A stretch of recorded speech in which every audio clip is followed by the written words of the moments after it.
Assalamualaikum warahmatullahi wabarakatuh. Good morning from Bandung, Indonesia. Welcome to the second day of the 2021 Education of Science, Technology, Engineering and Mathematics International Conference, Estemic. How is everyone? How are you, Devia? I'm feeling amazing today, Billy. How are you? I'm doing amazing, and I hope everyone is doing amazing as well. And on our itinerary today, we will have another plenary session and also a parallel session later on. And we will now proceed to the second plenary session with Professor Irina Lubinskaya, PhD, Professor Dr. Rahman, Professor Dr. Khairul Rahman, and my partner here would be delighted to introduce us to our moderator for today. Could you please, Devia? Yes, Billy. I believe everyone here cannot wait for our second plenary session. So, ladies and gentlemen, let me introduce our moderator for this session, Dr. Pina Pitriana, MSc. Dr. Pina currently works as a lecturer at the Department of Physics, Faculty of Tarbiyah and Teacher Training, UIN Sunan Gunung Jati, Bandung. She received her master and doctoral degree in physics from Bandung Institute of Technology. She has presented her works on computational material at many conferences, and her publications have appeared in a range of international proceedings and journals. Dr. Pina Pitriana, the floor is yours.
science classes. As we know, today and maybe in the future, STEM-based learning is become the popular learning strategies in Indonesia, in science education, in chemical education, in physical education, and also in biology education. However, STEM-based learning in science classes is the most popular in industrial countries, but now is also starting popular in Indonesia. However, we should consider the challenges for Indonesian educational system. Why should STEM? Sometimes now we ask a question, why STEM? In industrial countries, STEM is known as career aspiration. Provide graduation, provide students to have easier to get career, to get job, to get occupation, especially in STEM career choice. Career choice. But in Indonesia, it's still questionable. And STEM also promoted scientific literacy of students. BB 1997 placed multidimensional as the peak performance, at the peak level of scientific literacy. And also STEM preparing to live for 21st century, because through STEM we can develop our critical thinking, we can develop evaluation, analysis, and also creating thinking skills that is required to live for 21st century.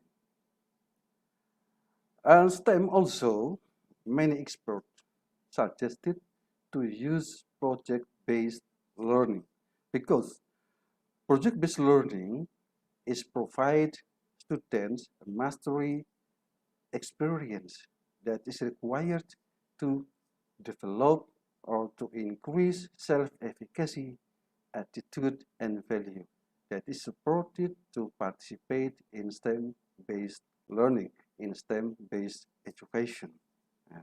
That is why STEM is important nowadays and in the future. This is a model of career interest incorporating elements of expectancy value theory and also cognitive, social cognitive career theory from Land et al. 1994. And this STEM is starting by the project-based learning experiences. STEM is project-based learning experiences. And also considering now still consider about the characteristic including gender, because gender is still this sensitive dimension, sensitive aspect to participate in STEM field right now, especially in industrial countries and maybe in Indonesia.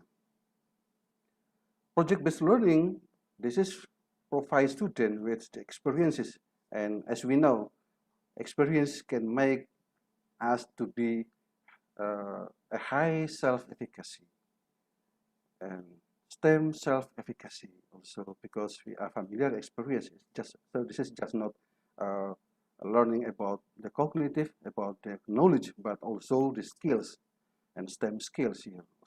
And subjective task value. Subjective task value is the other main component of expectancy value theory, because this is the important things that can be orienting everyone or student or graduation perspective about STEM. So this is provide a career aspiration according to Bayer et al. 2018. So in Indonesia and also in the countries, research orientation of STEM is still open and still prospective for research area. For example, in relating to self-efficacy, to career aspiration, and also attitude and value, and also in study engineering preferences. For example, especially for upper secondary school in Indonesia may be known as SMA. SMA because after SMA, students should prefer a subject or a career for engineer or for others. Why actually? Why? What is STEM education? Is sometimes STEM is now we found everywhere as a theme of conference, as a theme of, and maybe many university or other graduate program is incorporate STEM as a discipline in their curriculum, including in Universitas Negeri Surabaya and other universities maybe. STEM education is known as interdisciplinary approach to learning in which academic, in which knowledge coupled with real world relation. So in which science, technology, engineering, and mathematics context that make connection between so school, community, and work also connected, including the global enterprise. So that this can make or enable the student to develop their STEM literacy, and also they provide student the ability to compete in the new economy. So this is why STEM is important. And STEM education can be considered as a single discipline because as nowadays many college, many undergraduate program provide STEM as the subject in their curriculum, so can be considered as a single, and also of course multidisciplinary fields here. STEM also is an innovation and various instructional models and emphasis that's being reformed in many educational systems. So, however, STEM is not easy in my mind. It's not easy as we read or we hear from many resources, but especially for Indonesian, there are some challenges in education system. The challenge one is curriculum. Indonesian curriculum in primary, in secondary, and also in high schools, curriculum is designed as a multidisciplinary orientation. Competencies in science, in chemistry, and also in other disciplines for primary, secondary, and high school are commonly designed to understand subject and technologies using scientific inquiry practice maybe. That this condition makes teachers sometimes difficult to incorporate STEM and engage students to learn science using problem-based learning or project-based learning. We have experience in service learning teachers, in service training teachers. Sometimes we found there are many majority teachers has difficulty to orienting competencies into STEM-based learning or into project-based learning. The second challenge is competencies are cognitively ranging from understanding to analysis level. So to incorporate students, to engage students into project-based learning and also STEM, teachers should improve their competencies, improve indicators, improve their these objectives of the learning into analysis, into evaluation, into creation. As now here, and according to Bloom taxonomy, is now as high order thinking skill that is required to learn to participate actively in project-based learning and also in STEM. The third challenge is students have difficulty learning science, even misconception, especially in chemistry. As we know, we have learned more about the misconception in chemical education and chemistry, and also in science. And students focus on how to understand declarative knowledge. That is, if we consider, if we review from the scientific literacy, according to Baby 1997, students which have misconception, they still in functional level of scientific literacy. That is, make the student to be difficult to participate in STEM. The challenge for is most students perform rote, a surface learning category. To learn, to participate actively in STEM, meaningful learning, deep learning are required. However, unfortunately, in many classes and science classes, especially in have experience, I have an experience research here. Many students in my department is perform only surface learning. That is should improve their learning quality in order to participate in the learning category. The learning STEM-based learning. The challenge 5, technology and engineering have not been incorporated in the science curriculum. That is why we lack of vocabulary. We lack of knowledge about the technology, the engineering, and sometimes teachers don't know how to provide students the knowledge about technology and engineering. This is allow the resources to help the student to identify or to address technology and engineering. The 6th challenge, teachers are lack experiences to engage students. To engage students in interdisciplinary subject.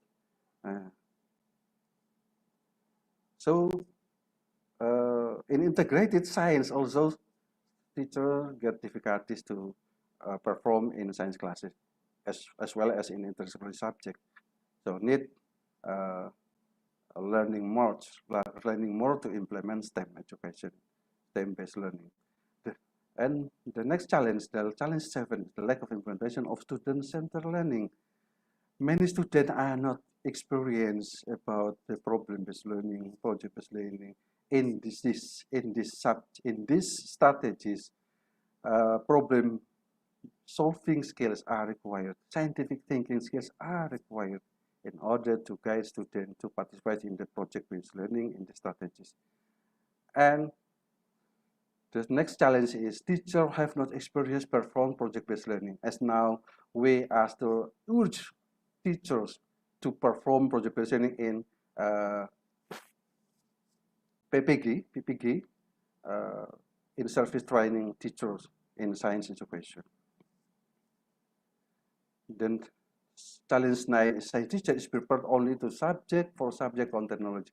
As we know, STEM is not just about the content knowledge, but also should have improved their experiences to create a product, to solve problems. So this is contains skills and also attitude about self-efficacy to participate in this STEM-based learning. The challenge 10, the last challenge is STEM literacy. As we know, Indonesia maybe teachers should have low level of scientific literacy, especially as well as in STEM literacy, because STEM is the peak performance, the peak level that is multidimensional in baby scientific literacy classification. So students should identify, define, explain, and also apply their knowledge to participate in STEM-based learning. This is, we found that students still have difficulties in addressing science and excavator, for example. Students have difficulties in addressing technology in excavator. And also students still have difficulties in addressing engineering in excavator. Students still have difficulties in addressing mathematics in excavator when they learn about lever. And the conducting inquiry to its suggested prior to project-based learning in order student can be identified, can be defined, can be described, and be explained about aspect science, technology, engineering, and mathematics that involved in the project. And so, for beginner student, maybe for beginner students need or required scaffolding, especially to add science, technology, engineering, and mathematics before they participate in project-based learning. The project-based learning to create a new product, and also that is required scientific literacy that stimulates critical thinking, creative thinking skill that is required, that is needed to develop a new product here. As the conclusion is, teachers must be address all challenges before implement STEM-based learning. Teachers should also consider students' learning capacity to participate in an interdisciplinary subject. Also, students must be engaged in student-centered learning. Teacher also must be able to implement project-based learning, problems in science classes, in chemical classes, and also in physics or biological. So both teacher and education should have STEM literacy. I think that's all I can present in this moment. Thank you so much for the opportunity. Thank you. Assalamualaikum warahmatullahi wabarakatuh.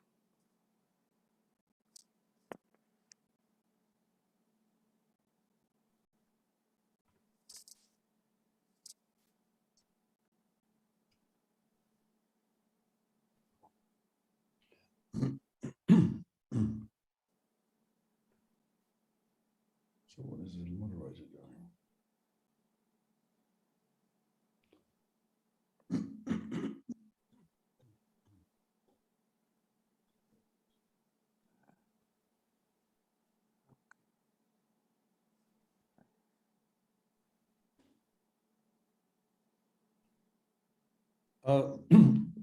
Dr. Irwin, let me ask you a question. Can you hear me? Dr. Irwin? Thank you. Yes, I heard. Yeah, right. Thank you for your talk. Really interesting to identify those 10 issues. I think there are similar problems in all countries, not just in Indonesia. And for me, I think primary school teachers are the best drivers here, because the primary school teachers are not so constrained by curriculum. They're used to teaching multiple subjects. They're used to students working in groups and inquiry learning. So it may be simpler to have integrated STEM in primary school and secondary school. Recording in progress. Yes, of course. Thank you, Professor David, who has asked question. I think Indonesia is still challenging to integrate STEM in science classes for secondary and also for primary, but that is required. Teachers should be professional, should be understanding well about STEM, that the skills that are required to engage students in STEM, and also teachers should understand about, or maybe know about the resources to provide technology and engineering, because in Indonesia, teachers is only provide as a profession for one discipline. For example, for chemistry, for physics. Even in primary school. Yes, in primary school also, of course. Oh, in right. School, I see. this is integrated knowledge, but not incorporated STEM. I see. Still incorporated STEM. So it is the challenge for primary and also secondary and also for high school in Indonesia, including for college maybe. Oh, yes, of course. Still concentrated in how to understand the knowledge, how to solve misconception and to understand the difficulties concept here. Yeah, this applies to me too. So I understand. Thank you very much. Thank you. Thank you so much. That's it.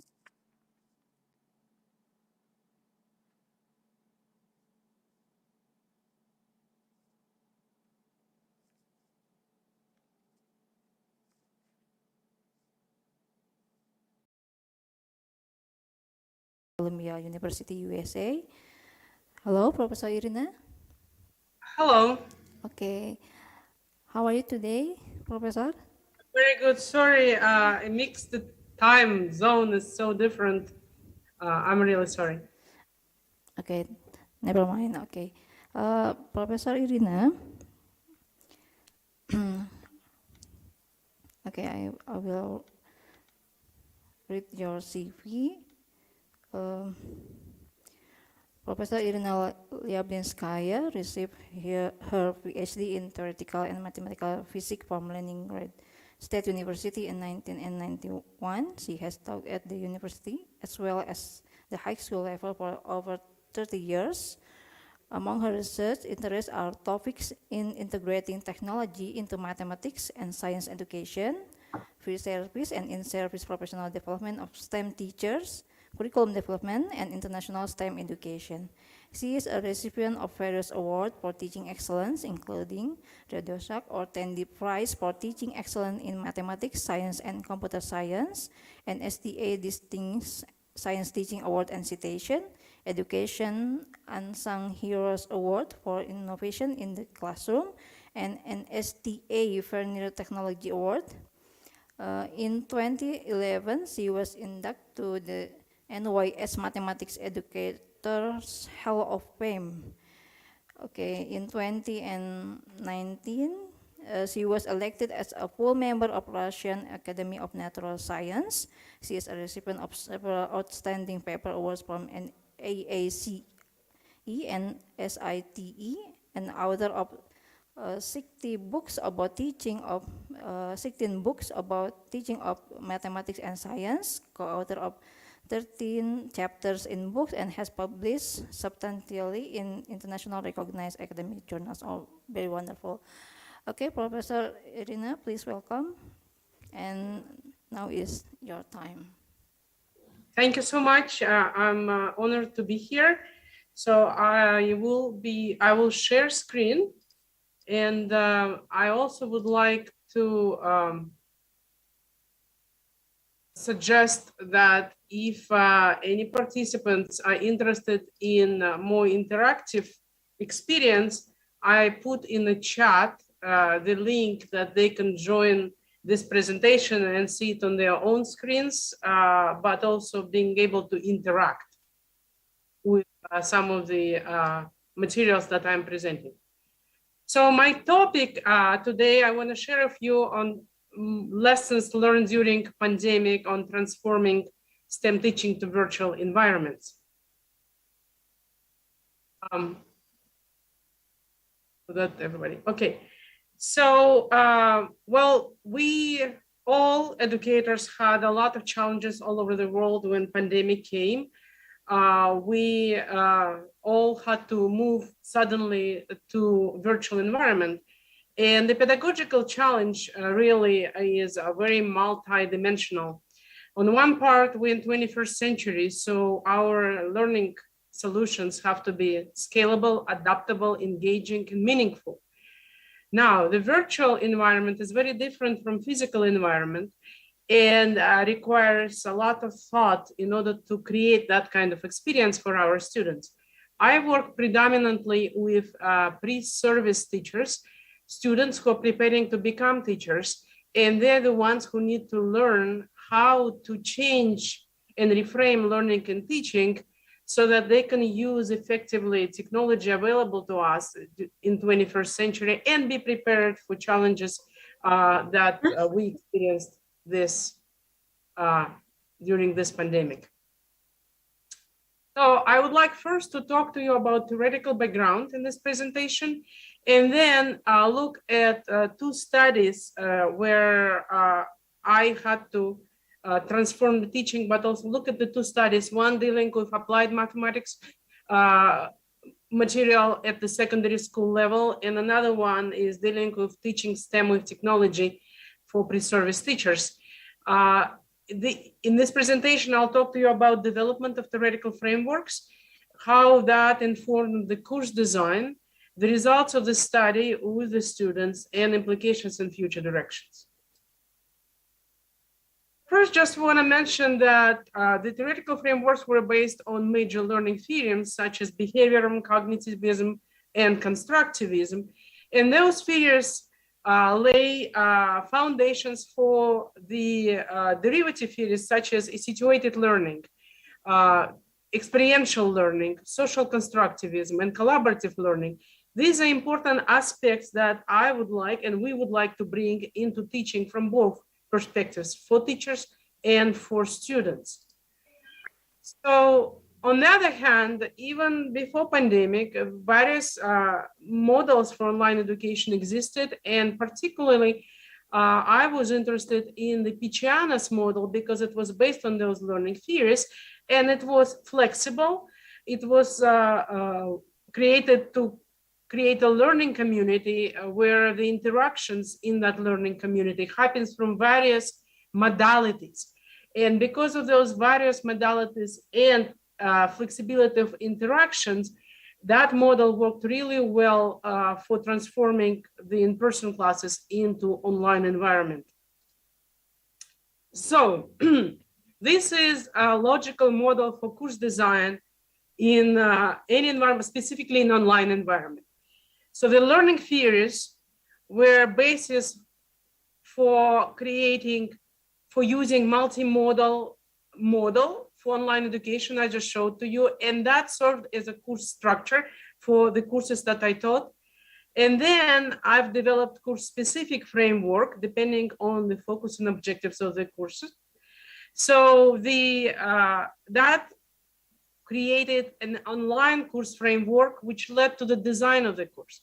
And in the course design, since I'm working mostly again with pre-service teachers, I wanted to make sure that they experience both learners' perspectives as well as an educator's perspective. And those two were cycles where they were analyzing, experiencing activities online with technology from the learner's perspective, analyzing them from educator's perspective based on theoretical framework. And then I looked at the course outcomes and studied those outcomes.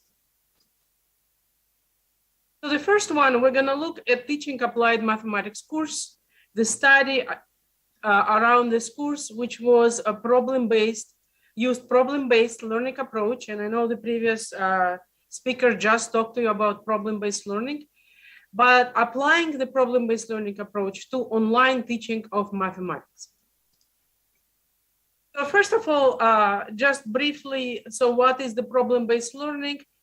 In the problem-based learning approach, each instructional unit starts with a problematic situation or scenario, and that serves as the organizing center in the context for learning.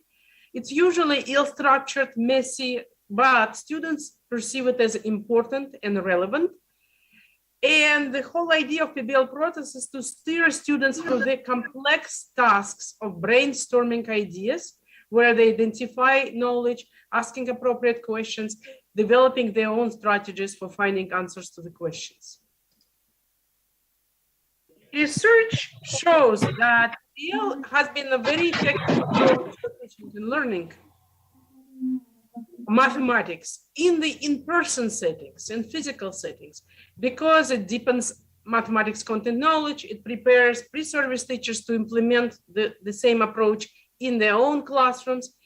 And also, we know from research that students learn best when their teachers maintain high level of cognitive demand, and that can be achieved through PBL approach.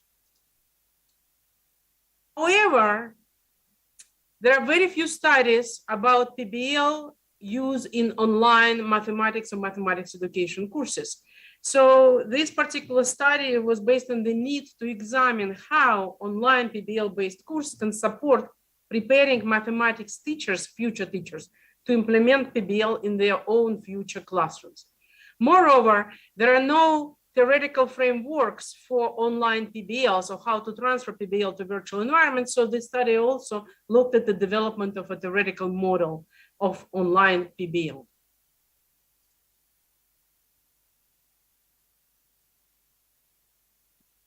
Looked at the PBL instructional principles and unpacked those principles in order to define the content components of the framework, which included 3 essential elements: educator, learner, and the context. And then through unpacking, identify the interactions between essential elements and classifying interactions into 3 different layers: philosophy, model, and assessment. And that created the framework for the study, where all those layers, philosophy, PBL, model, and assessment in PBL, and interactions were implemented within the cyclic approach from learner's perspective to educator's perspective. Now, those different interactions were achieved through various modalities in Picciana's model, as you can see here, via self-paced instruction, via questioning, evaluation and assessment. And in this model, you can see the technological tools that were used in this particular framework in the course. So here is your course overview. So the course started with just introduction and requirements like any course, but then we looked at the introduction to technology tools used in the course to make sure that students are comfortable with that. And then the course proceeded from 3 units. The first unit focused on PBL philosophy and theory. And so we discussed what is PBL, why use PBL, teacher and student roles in PBL.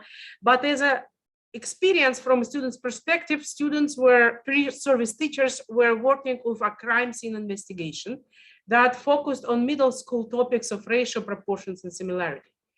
In the second unit, the focus was on actual model of PBL in the classroom, in an online classroom, and looking at how to design problem-based scenarios. What does it mean, a good applied mathematics problem-based learning approach? And from learners' perspectives, they looked at the problem scenario about moving a ladder, and that involved optimization and trigonometry, a high school material. And then in the last unit of the course, the focus was on assessment of PBL in the classroom. And we looked at various alternative assessment options. And from learners' perspective, students were designing a detector, and that was dealing with differential calculus, which is usually undergraduate mathematics. And of course, we talked about gains and pains of PBL. So the criteria for design of problematic situations, these are the questions that students were addressing when they were designing their own PBLs. That was the final project of this course. Students designed their own units, instructional units, with problem-based learning approach. And these are the criteria that they were looking at and that we discussed throughout the course. I know I may be going a little fast, you know, I'm Russian, so I'm always rushing, but the notes and this particular presentation will be available to all the participants to go on your own pace. So hopefully if you miss something, you will be able to access it later in review. So this, if you are in the interactive mode, you have a possibility just to click on this web page and look at the materials, how students were introduced to crime scene. So this is a Sway, Microsoft Sway. Students were introduced to the scenario, which dealt with the fact that the famous piece of art was stolen from a national art gallery. It provides students with information about what happened. It gives them the potential suspects. It also provides digital evidence found in a crime scene that students had to analyze in order to find a suspect. So there is a problem-solving grid for brainstorming, and there is some additional information. So that gives you ideas of the learner's experience from the student perspective. So they first really had to go through the process of understanding the problem. And then we looked at it from the perspective of teachers. So as we were looking from how to design PBL, sorry?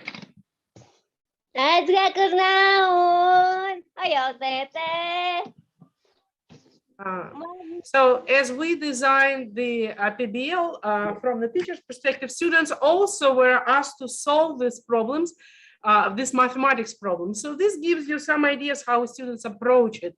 Team A suggested this problem-solving process to their solution. Team B, for example, used GeoGebra for footprint analysis. As you can see here, they use digital evidence to model and develop the model to determine the height of the suspect.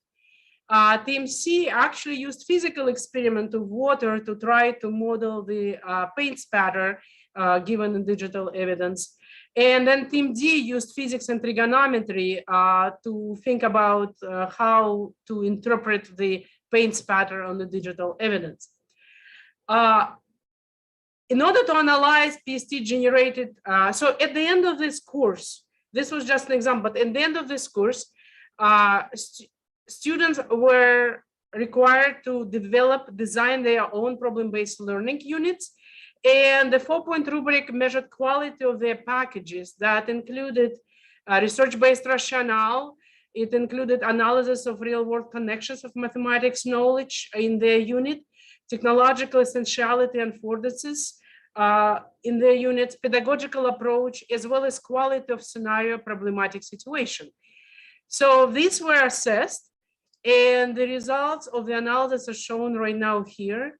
So you may notice that the students did pretty well on like the real world situations and the pedagogic and some quality of the problem scenarios, but the pedagogical aspects and technological aspects were not as high, and they were having difficulty with these particular aspects of the problem-based learning. So what that experience provided to the students, that they had deep and meaningful engagement in problem solving. They were very active participants in the class discussions and activities. And the collaboration and peer feedback was enhanced even though students were physically separated and they were all joining the class online, sometimes from different time zones. The study also showed that the course design and structure supported the pedagogical content knowledge for developing PBL and using that PBL. However, they experienced difficulties in two aspects: how to use technology effectively or justify use of technology, instructional technology in PBL, and how to assess students, that's pedagogical aspect, assess students within the PBL. Instructions are needed to examine how pre-service teachers could be supported in online pedagogy courses to develop skills necessary to effectively integrate technology and to design assessment tools appropriate for online PBL classrooms. Second study I would like to share with you is about teaching STEM with technology. And that particular study used TPAC learning trajectories, analyzed TPAC learning trajectories of pre-service teachers in an online educational technology course. So the TPAC is a framework that was suggested by Mishra and Kohler that integrated technological knowledge into PCK model by Schulman, pedagogical content knowledge. And that creates this new type of knowledge that teachers need to know, TPAC, that deals with integration of free base knowledge, but it's really how you teach effectively a particular subject with technology in a specific context.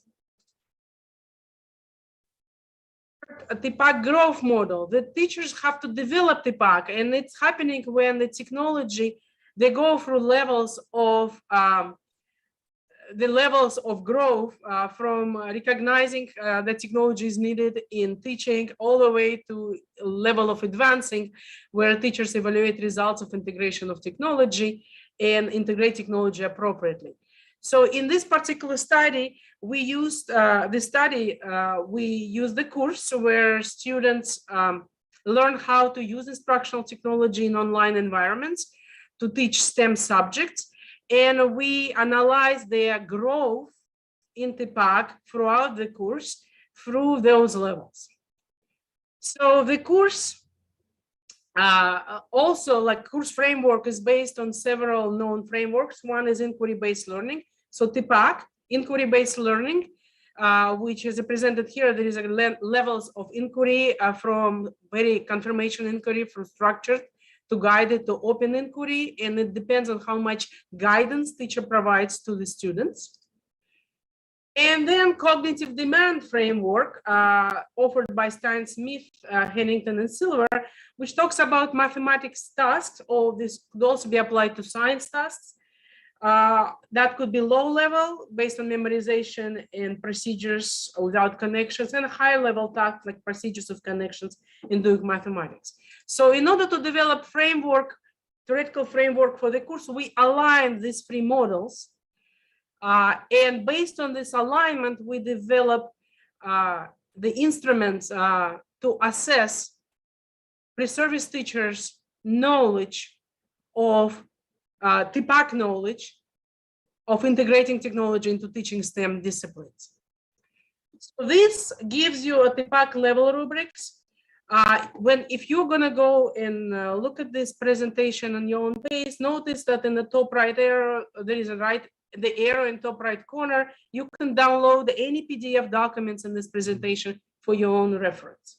So this is the TPAC level rubrics that we developed to assess student knowledge and progression. So notice there is levels of TPAC, and there are different components here that be assessed based on digital artifacts developed by the pre-service teachers.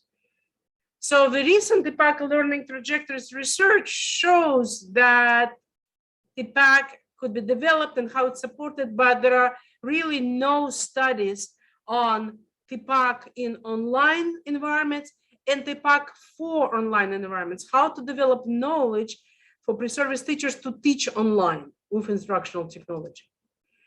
So our research questions were, what are the learning trajectories of pre-service teachers as they develop TPAC for online STEM teaching with instructional technology? And in what ways our program practices of instructional technology influenced PST's learning trajectories of TPAC? So we used mixed methods. The course consisted again of learning cycles of emergent experiences, analysis of that experience based on theoretical frameworks, and then content development of their own technology-based task for students. There were 63 participants between age of 18 and 23, mostly undergraduate students, majority females, and we use learning trajectories approach as well as paired samples t-test. This course, the students learn about foundations for effective use of technology. We looked at cognitive task analysis as a high impact strategy. We also looked at feedback strategies such as facilitating student discourse and assessment, inquiry-based learning, and then students had to present their final projects. So during the course, students developed blogs. They developed interactive online concept maps. Students discourse assignments that used Google or Microsoft Web Apps. They had a formative assessment assignment using a Nearpod platform, which I'm using right now with you. And then their final projects were complete self-paced lessons in Nearpod.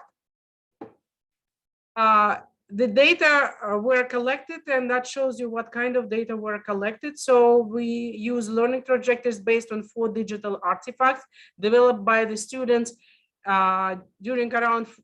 throughout the course with about 3-4 weeks apart. The results, these are learning trajectories of the students. It shows that their TPAC significantly increased by the end of the project, from the very first assignment to the final assignment, as you see in the last row of this table. And actually the changes were significant between first and second assignment, not significant between second and third, but then significant again. And the learning trajectories definitely show trend. However, there are different individual learning trajectories here. You can see the mean shown here, but individual students progress differently, although all students demonstrated growth of TPAC, but that was different. So we analyzed patterns and noticed there are distinct different patterns that students showed in their learning trajectories. with majority showing an initial increase of plateau and then again increase. There are a small number of students who had some drops in their TPAC and then improvements. Then we used one of the innovative analysis methods, visual research analysis called timelining analysis, where the learning trajectory is annotated with analysis of various factors. Here you may see above the curve annotations of, on average, most representative digital artifacts, how, what kind of inquiry it was, what kind of demand, like cognitive demand it was. So that's shown on the top. Along the vertical axis, you see the levels of TPAC and scores of TPAC. And then below the axis, you see these practices that were used in the course during that time. So the timelining analysis allows to organize your data and allows to see connections and influences between results and factors that may influence those results. Our focus was to look at how course practices influenced students' development of TPAC, and this timelining analysis help us to do that. So, in conclusions of this study, the study deepens understanding of the nature of TPAC learning trajectories of pre-service teachers as they had different experiences in an online STEM program, and it helped us to shed more light on instructional practices that could lead to development of pre-service teachers TPAC specifically for online teaching. So the TPAC development is an individual process, and individual learning trajectories, however, fall into a limited set of distinct patterns. We found that variations between and within these patterns could be explained by a variety of personal and contextual factors. But we, of course, need more studies to gain a more in-depth understanding of the factors. Overall, TPAC, however, was growing for all students, and we believe that this is because of the specific design of this course for those cycles of immersion, theory, analysis, and digital content development. The study has implication for teacher education that tells us that, first of all, that online platforms that provide interactive learning environment are effective for engaging students in online communities and creating online communities, as well as providing students with immediate feedback. The cycles of experiencing technology from students' perspective, followed by analysis from teachers' perspective, really were helpful and we suggest that they were the factors that supported TPAC development. And the fact that the course focused on high impact strategies for interactive experiences also reinforced pre-service teachers' learning of best pedagogical practices of technology. There is a list of references here that were used, I used throughout this presentation for your information. And at this point, this included actual examples of pre-service teachers' artifacts. So this presentation will be available for review, and the conference administration will provide you the link, but if you are in interactive mode, you can just click where it says click here, and there will be instructions on how you can access this presentation. I am now going to switch this presentation to self-paced mode so that you can move on your own to explore the different artifacts. Each artifact here, when you move on your own, linked so that you can actually see the student blog. You can see the student online map assignment by clicking here. You can also see student discourse assignment as well as a final project. These are representative examples of student work, and you can move through that on your own right now. And I can entertain any questions if there are any questions. So at this point, I guess I'm gonna stop sharing my screen, but for the people who are online, you still have access to the presentation. Okay, thank you, Thank you very much. Professor Irina. Yes, thank you so much. It's very interesting talks about transforming STEM teaching in virtual environments, and we will continue our talks in question and answer session in the end of the talk. Okay, so I hope you can still join with us, Professor. Yeah, I'll stay. Okay.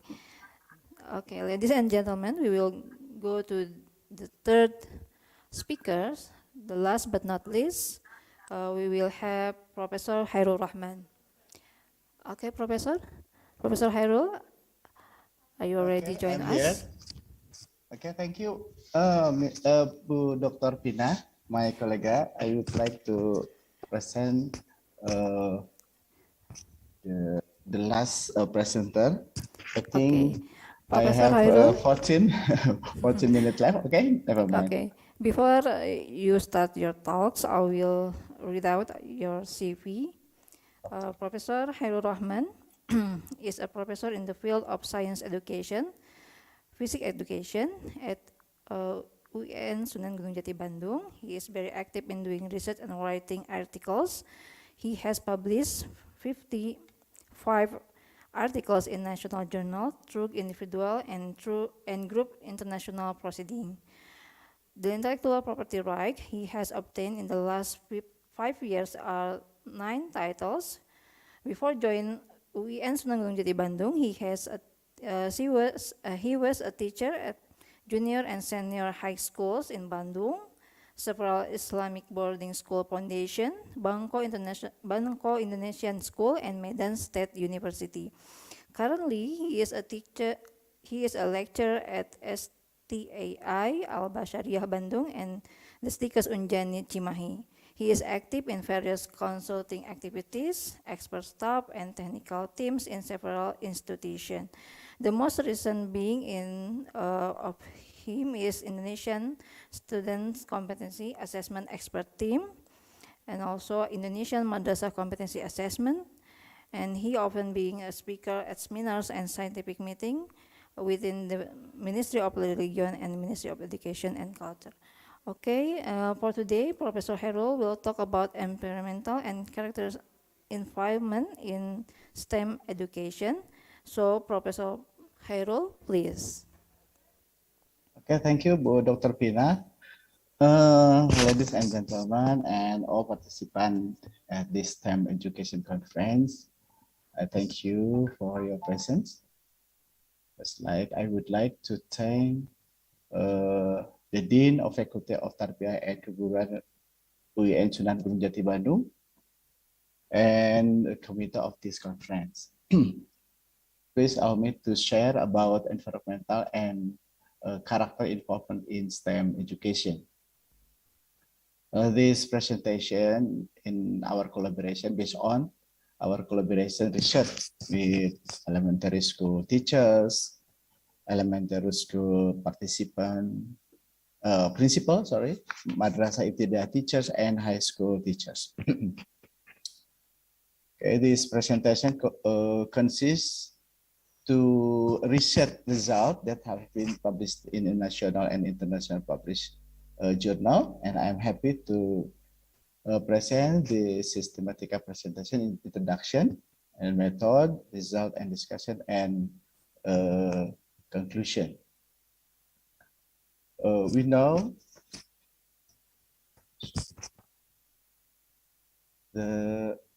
from various research and exciting facts, it is known that the STEM is related to many aspects.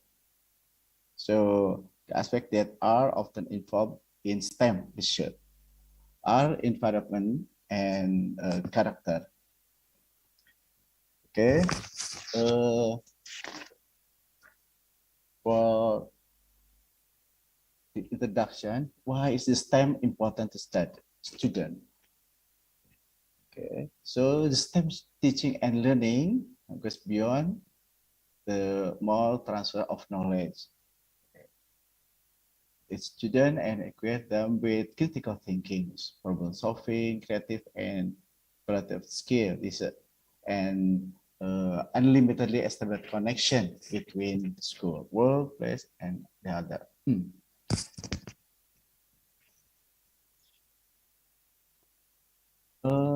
The introduction, I would like to, the word, we know, has expertise shift on various aspects of life due COVID-19 pandemic.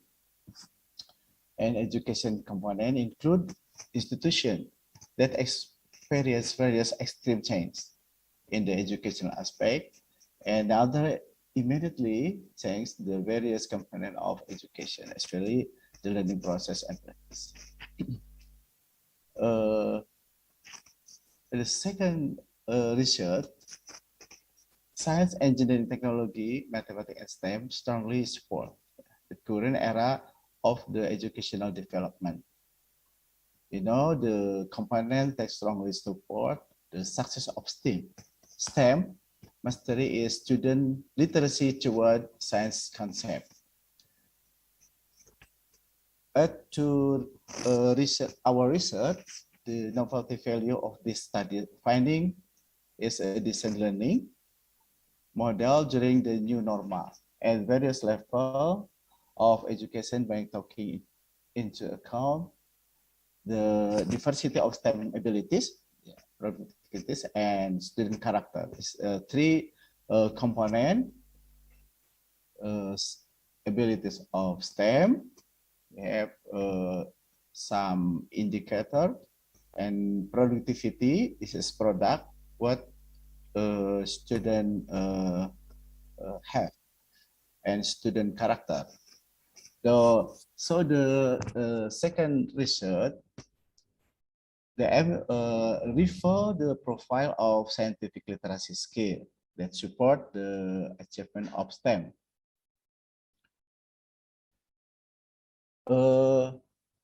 The method, first, the research method use the descriptive qualitative, and parametric, and researcher collaborate with 3 teachers from different level in collecting data.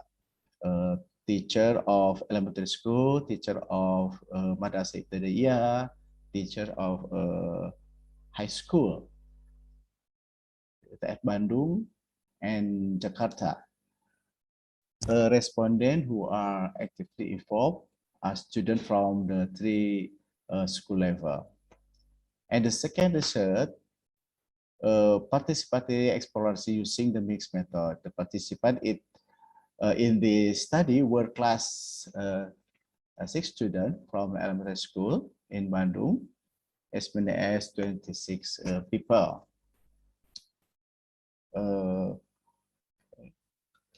We have the result of 2 research. It's like this. The first graph to explain the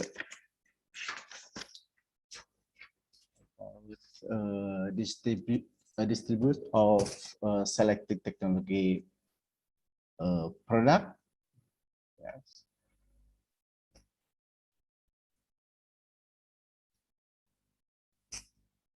Result. We have 2 kinds of table. The table, the lower average score,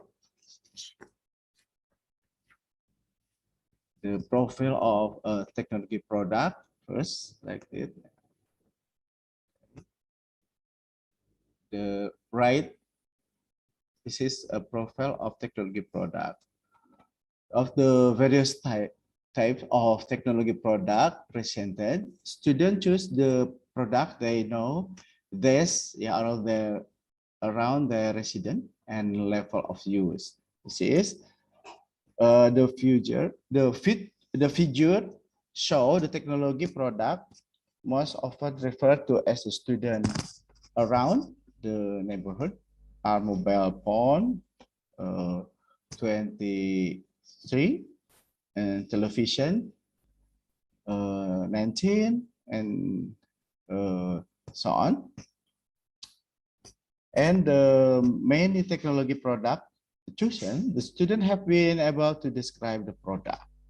There are only 4 technology products selected as image of object, which can show in the following another figure. And the another research we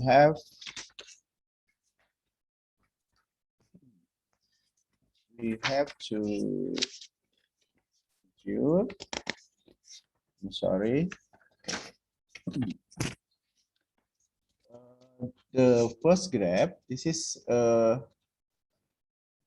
kind of ability. The first ability of STEM and productivity, and the third is a character.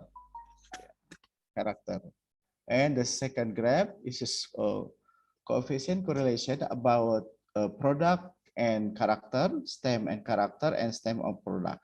The best correlation is at elementary school. Elementary school is correlation about product and character. So the character, the aspect of STEM is very high, more than another aspect correlation. Okay, is result, yeah, of the lowest average source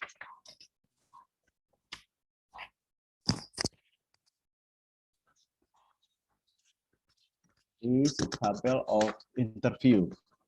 We have triangulation after the data collected. The question is, what concept of science concept exists in the technology product that you choose? This is example question, and the superior group, the answer is a concept of electricity, light, yeah, waves, color, sound, and energy. So the lower group for the first question is electricity and sound. This is very low. It's very poor us. Yeah. And then the second question: have you learned the concept of science concept and school at school? Explain. The group of superior, the us, have been studied, yes, explained by the teacher, are a textbook, newspaper, magazine, reading books in the library, information from television at home. But different from lower group, they have been studied, explained by teacher, and the gist of the textbook. Compared to a group, superior group and lower group, the result of interview with a student. This task is triangulation research. Triangulation research. Okay. The other research, the related our research is the study research show powerful relationship between mastery of scientific literacy, creative, and ability of several potential of the surrounding environment, the ability to represent it, and the character of student on the profile of student STEM ability in general. And the second, the result of the study saw the importance of developing STEM education program in a certain subject, applying STEM learning to pedagogical practice, open course, and especially trend development STEM teaching for pre-service teacher and build the STEM center. And the third, the result of the study. So science literacy skill supporting STEM varied by sex and average. Grade the achievement in the various class. The second, the majority of the students still had low STEM literacy skill. And third and last, student really to compulsory textbook as the source of scientific literacy as well as STEM. Okay. The conclusion of the research are distance learning during the pandemic and post-pandemic times need to be implemented by providing a syntax that consider and support the different in STEM ability, productivity, and character of student. Student at various level of education must pay attention to academic and non-academic characteristic, which is done gradually. For that, we need assistance to students so that their personality and character can grow optimally. And the second research, the conclusion, are STEM ability in elementary school student is influenced by percent of technology product around their home environment and use the technology product. Likewise, students who better understand the characteristic and functional and use the technology product will be more concerned and aware of the benefit and impact this technology product. So the recommend our research are an integration model between STEM literacy, learning product, and character through flexible syntax. It's necessary to study the importance of practical and sustainable assessment assistance to students.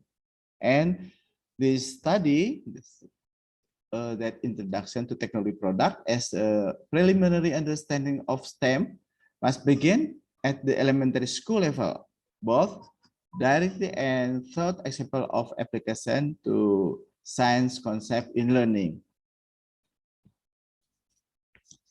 I think, therefore, we connected to study, yes, about our study. Thus, I think in this presentation, we thank you for your attention, ladies and gentlemen, and for all participants. Thank you. Tina, Assalamualaikum warahmatullahi wabarakatuh.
Okay, we're still waiting.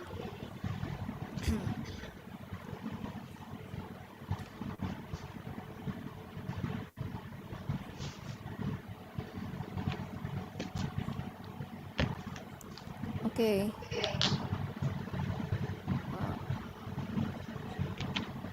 There are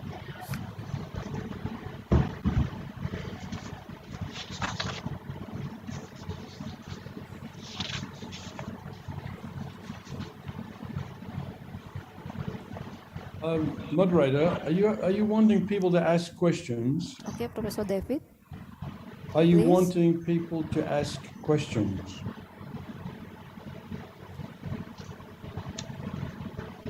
Are you wanting people to ask questions? Okay, Professor, please. Yes, questions are welcome.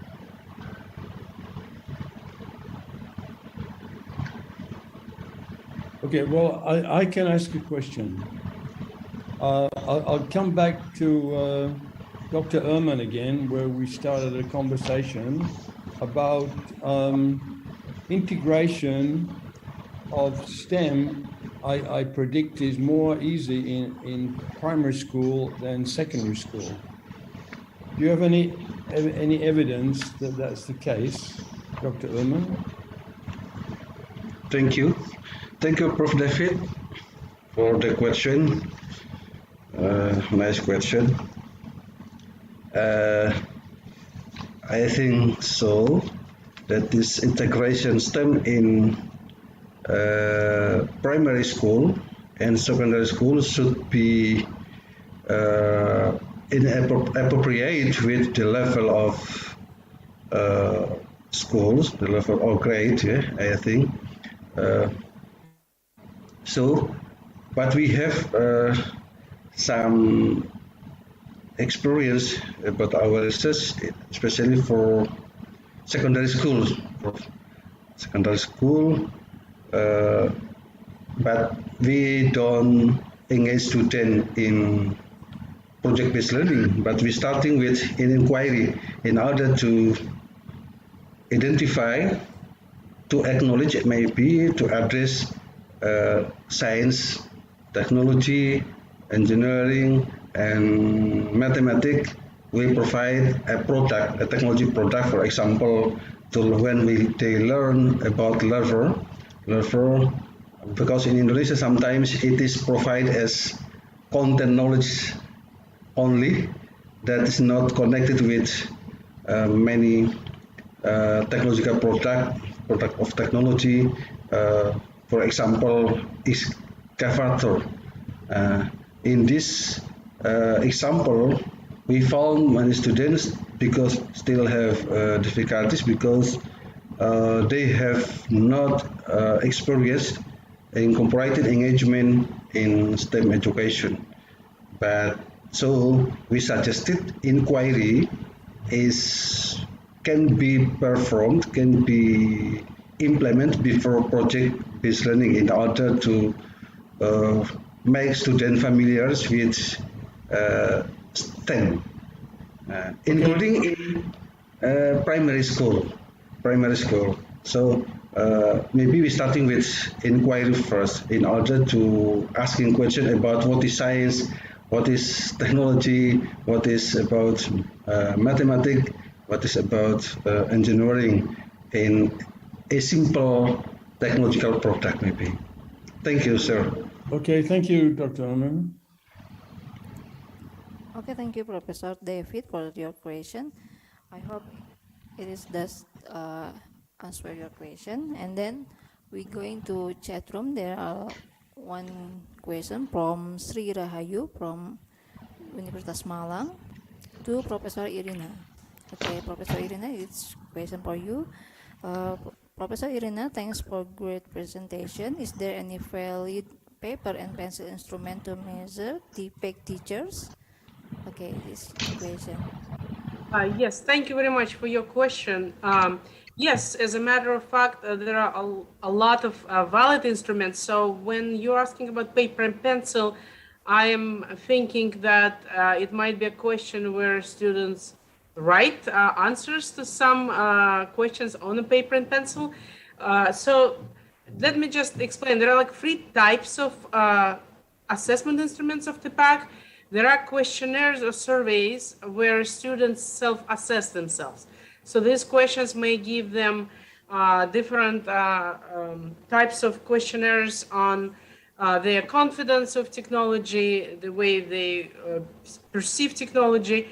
So this questionnaire could be given as a paper and pencil, it could be given as an online survey, but that is self-assessment. So I'm going to put the review of like the reference to one of such instruments that is most commonly used currently in the field for assessing TPAC this way. Then the other type of assessment of TPAC is external assessment, where so it won't be probably paper and pencil, but it is an instrument which is based on analyzing student produced work. So students may be developing lesson plans, they may be teaching, they may be developing student activities, and the TPAC level rubrics, which was in my presentation, is an example of such instrument that could be used with student artifacts. And then the third type would be like a tests or battery tests, where students are given set of questions that assess their understanding of use of technology. I'm putting in the chat a reference for that. It's a very recent article which just came out like a month ago. So these are tests where students analyze a situation and explain their answers to a particular situation, and it is scored, or they choose the answers, but it is not self-reported. It's really analyzed based on how they respond to those tests. So I hope I answered your question. Irina, for your question. I hope for Sri Rahayu, I hope it's answer your question too. And then someone raise hand. Astri, okay.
Recording in progress.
Halo Pak Didi. Iya, boleh silakan dimulai, Pak. Suara saya jelas. Oke, bismillahirrahmanirrahim. Assalamualaikum. Recording in progress. Everybody, ladies and gentlemen, welcome to the Education of Science, Technology, Engineering, and Mathematics International Conference 2021. I am Ade Nuriantini, the moderator of this session. And the first of all, I would like to thank to the committee who has given me the opportunity to guide in the session. And before we start the session, I will read the rules in this parallel session. The parallel session will begin with the presentation from the invited speaker for 20 minutes. And after that, a question and answer session will be held for 15 minutes. All participants are invited to ask questions using the raise hand feature or using the chat room. And then the parallel session will be filled with the presentation of papers by the selected presenter. There are 7 presenters who will present their papers, and each presenter is given 10 minutes to present and answer the question. And now I will introduce the invited speaker today. She is Dr. Ade Nuriantini, MMPD MSI. Good afternoon, Ibu Ade. Hello, Pak Dindin. Good afternoon. Okay, thank you. Ibu Ade graduated with a Bachelor of Physics Education from IKIP Bandung, and she took a Master of Education Management from Uninus, and she took again a Master and Doctorate of Physics at ITB in Physics of Electronic Materials. Her research is in media development of physics learning, and of course it material physics. And the reason of her publication entitled Do It Yourself, Air Drag Force Experiment Using Paper and Scraper Sheet. And now this time Ibu Ade will present their research entitled Use Your Smartphone to Observe Sound Phenomenon and Understand the Concept. Okay, Ibu Ade, the time is yours. Okay, thank you so much, Pak Dindin, for a nice introduction and introduce me to the audience. And first, allow me to share my presentation.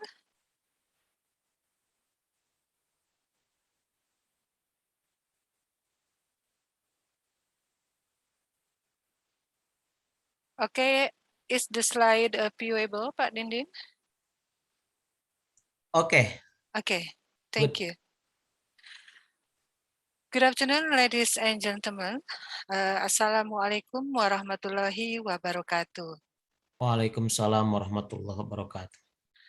Thank you so much for everybody for having me in this room. I'm so delighted to be here, and also I'm so happy to share my presentation with all of you. As Pak Dindin explained before, that I'm going to talk about using smartphone to observe sound phenomena and to help students understand the sound concept. But first of all, I would like to explain about the outline of my presentation. I will start my presentation with the introduction. We'll talk about the background of the topic, and then I will present some of the use of a smartphone application in a sound wave, and then I will present the classic experiment about the sound wave material, and last we will conclude my presentation. Okay, for introduction, as we all know that learning physics cannot be separated from observing activities. As we know that many theories and hypotheses are discovered by scientists through the observation. By observation, we hope that students learn how to discover the pattern of the nature, how to determine the pattern using mathematically, and also we hope that the student will understand the concept that they learn. To observation, of course, a student needs a tool, but during the pandemic, student can do the experiment at school. So in this case, a teacher must provide a lab protocol for the student. But unfortunately, lab activities from home are constrained by the expenses of the laboratory equipment. If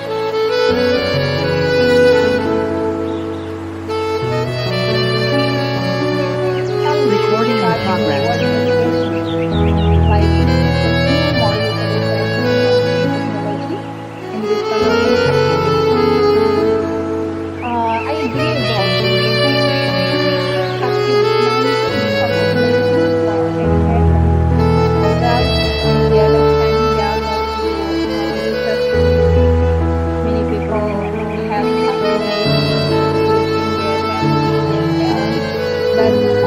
take the blessing from there because now you can see the utilization of technological learning is running over there.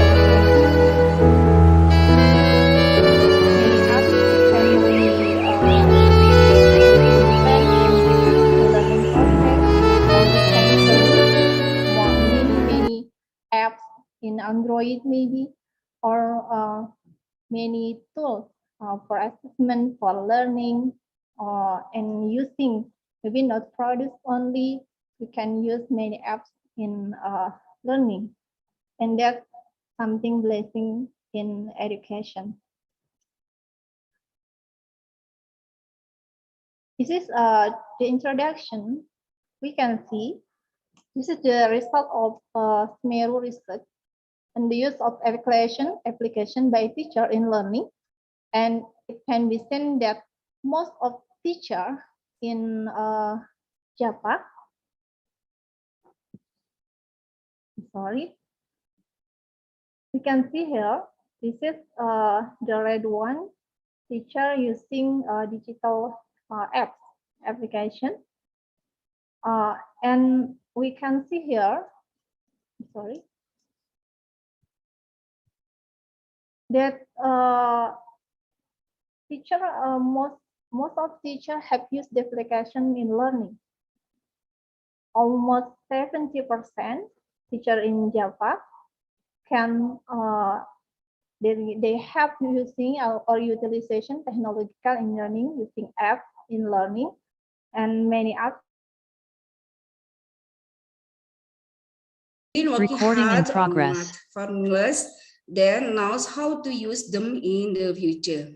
With the abstraction of object in mathematics, it's natural that understanding a concept in mathematics will require more analysis than other sciences, and teacher and students often encounter difficulties. Philosophically, the main focus in learning mathematics is to instill a realistic understanding of mathematical concepts throughout the sense and develop the ability to think logically, critically, creatively, innovatively, systematically, and mathematically in students. Every corner in this universe has its own mathematical calculation, whatever it is. If the math is not hunted and math teachers are sweet and kind people. A good teacher is not only good at teaching, but a teacher who is able to convey his knowledge with love and inspire. The nature of humanity mathematics. Mathematics is not a science that has absolute truth depend on mutual agreement. Mathematics is not a science that cannot be wrong. Mathematics is a science developed by humans that is not free from human involvement and errors. Mathematics is not a collection of symbols and formulas that have nothing to do with the real world. Instead, mathematics grow and root in the real world. Character-based mathematics learning balances the negative impact of globalization, which has added more norms and systems. Creating learning that has character and religious values makes students unconsciously apply character values in daily life, creating a strong foundation for developing the potential for intellectual and spiritual intelligence, such as piety, noble character, democracy, and responsibility.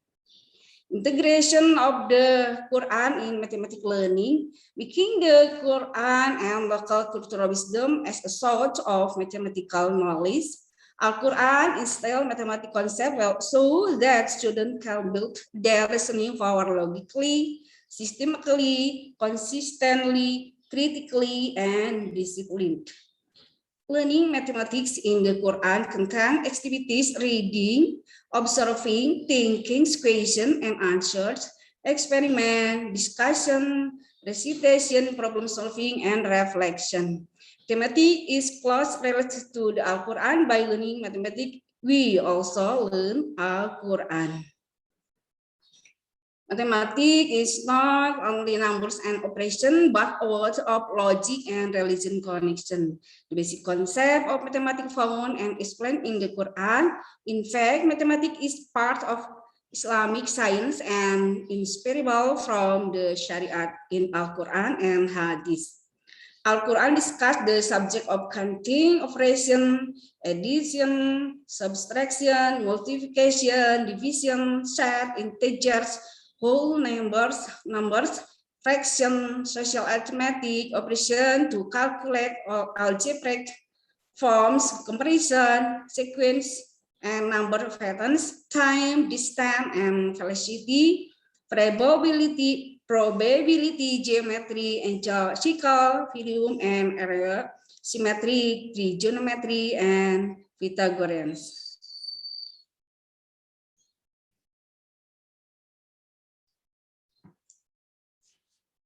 Topic, the cycle about the fort, the Tawaf on the Kaabah, QS Al-Hajj, verse 29, topic time, distance, and speed, subject opportunity, subject volume and area of side space, number patterns, and number sequences, QS Asha, verse 4. Math is fun. Principle of learning mathematics in children adheres to the paradigm of gamification while learning. The gamification and fun situation will to be stimulating multiple intelligences, holding language skills, socializing, controlling emotion, and logical mathematical thinking. Every individual has mathematical intelligence, ability to think logically and scientifically. Let's create a fun learning atmosphere based on children's daily life so that they would feeling happy when learning. Mathematics is the key, the door to the sciences by quote by Galileo Galilei. Mathematics is one of the most important sciences because everything must have something to do with mathematics. Mastery of mathematical concept make it easier for understanding and developing of other branches of science. We need to throw away the negative image of mathematics as scary and difficult. Let's rebrand mathematics so easy to learn and full of enjoyment so that it could be useful in our daily life. Children are smart in mathematics. Mathematical intelligence resides in the left forebrain. Intelligence fixed adolescent is in adolescence and adulthood and declines after the age of 50 years.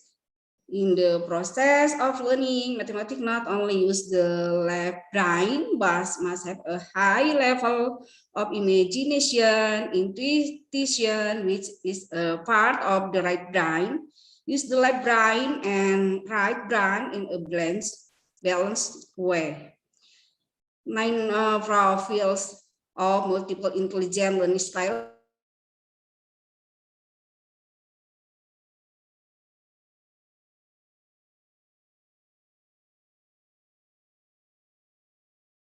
Recording in progress. It is very possible to implement fully online learning.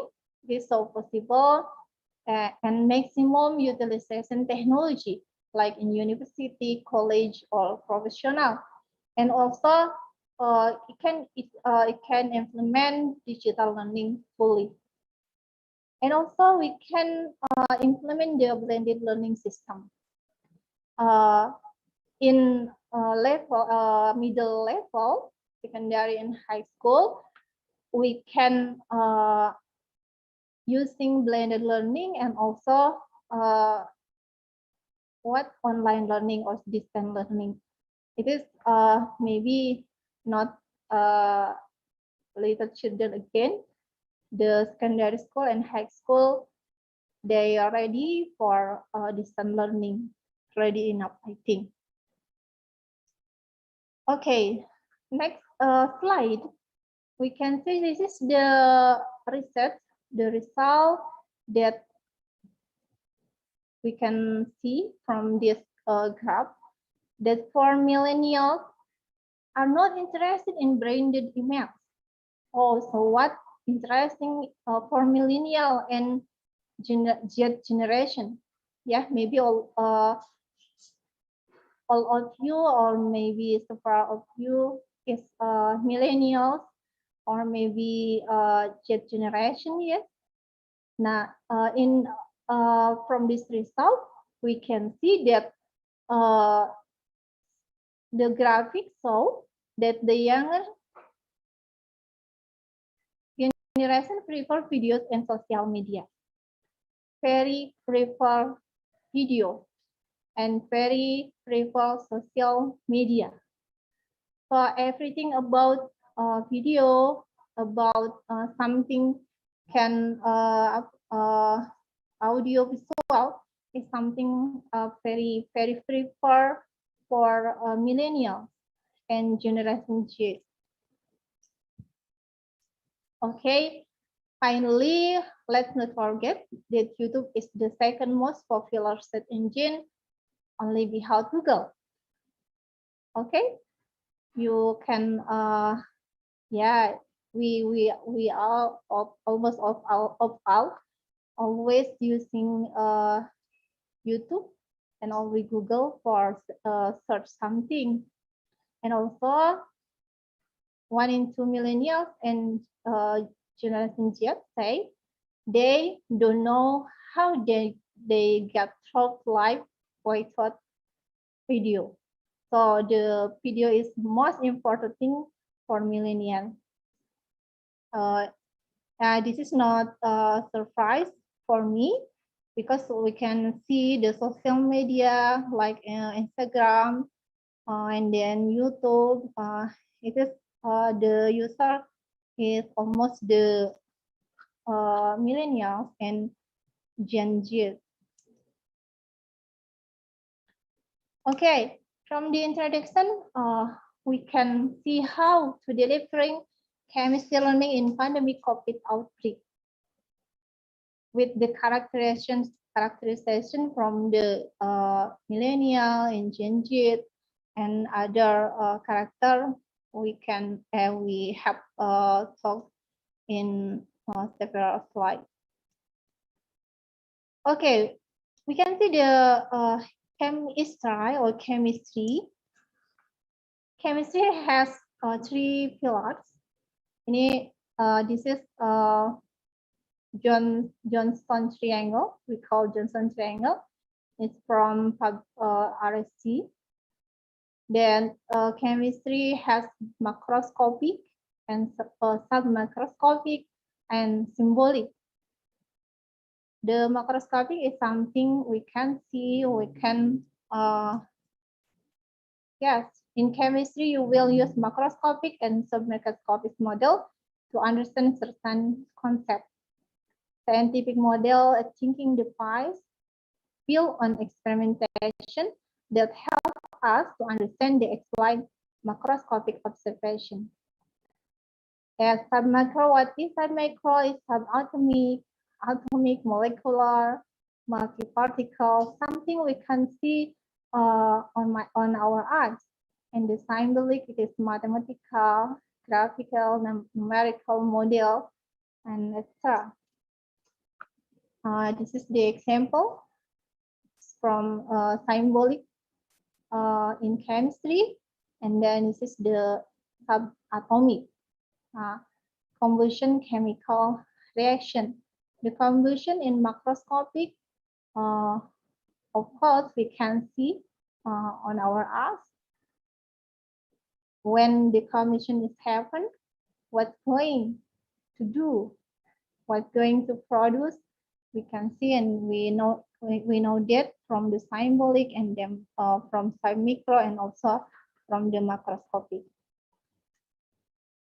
Okay, in next slide, I will deliver about technology strategy that we have developed in our research collaboration. The first, we developed the e-model, and then the second, we have developed virtual laboratory, and then the assessment based on Android assessment, and the last we will discuss in this session. It is about the game in chemistry. This is the 4 tools that have developed in our research collaboration. Okay, the first, the method we use the DBR or design-based research. Design-based research has 4 steps: analysis, design, development, and implementation.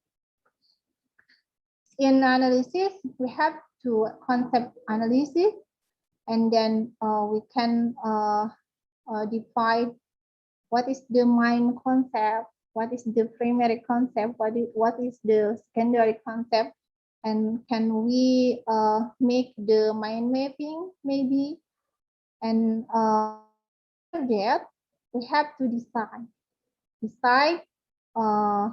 One is make the storyboard.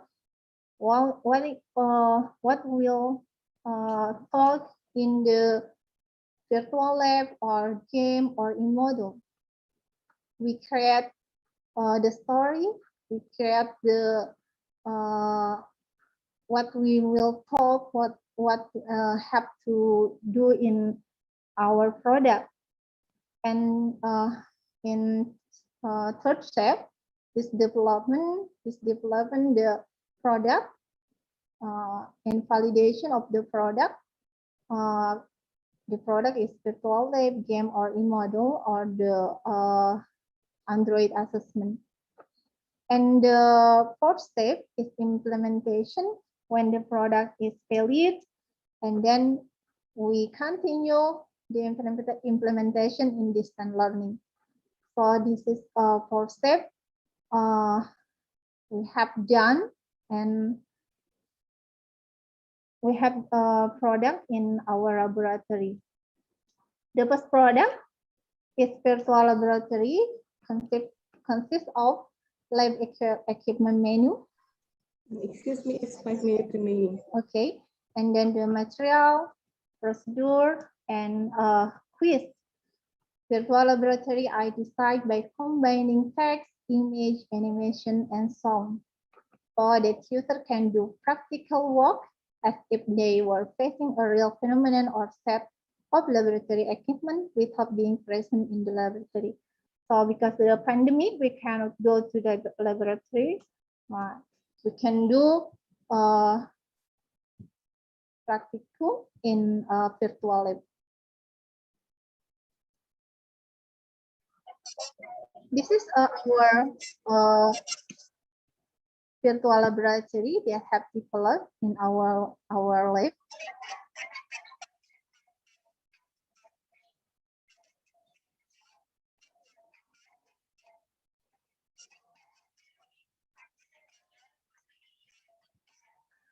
Okay. As the time is limit, we'll continue. The second product is e-module.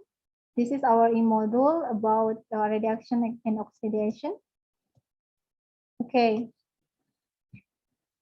Utilization of technology in the form of e-module helps to assist students in understand the content aspect of a phenomenon submicroscopically presented in the form of animated video. So animated video is so interesting in this aspect of content. Students must be able to investigate a phenomenon through chemical reaction in their process. Okay, this is our e-module. There is many menu. We can see this is the contents, learning outcome, and then mini menu.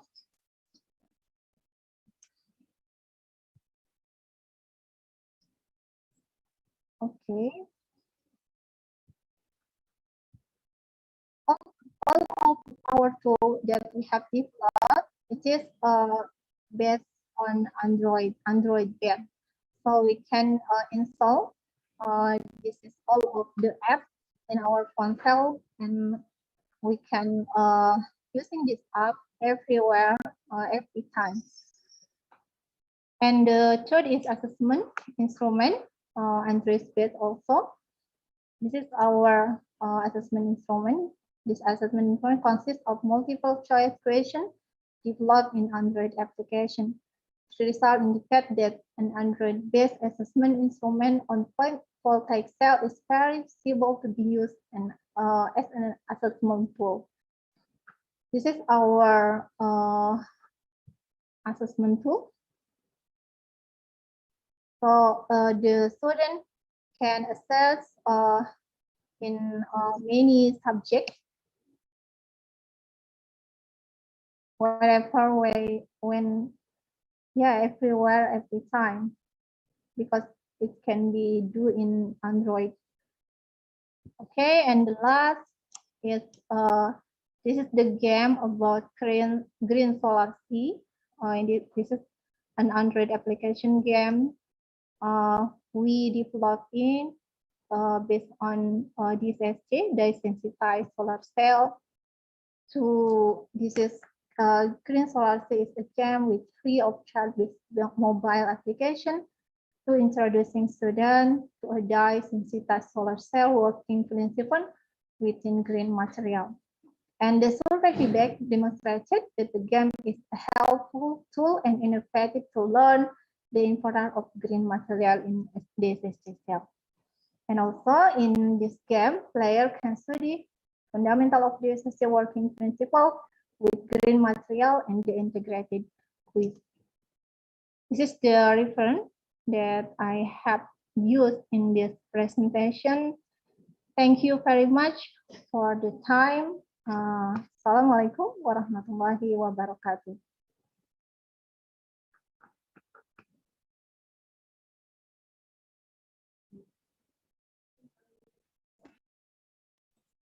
Waalaikumsalam warahmatullahi wabarakatuh. Okay, thank you, Dr. Risa. This was a presentation with an interesting topic related to the current condition for us to facing the COVID-19 pandemics as a teachers and as a lecturers. Okay, now we move on to question and answer session. You can turn on the mic or raise hand and also write in the chat box if you have questions for Dr. Risa. Okay. If you a little bit confusing to speak in English, you can mix with bahasa. Okay. Any question?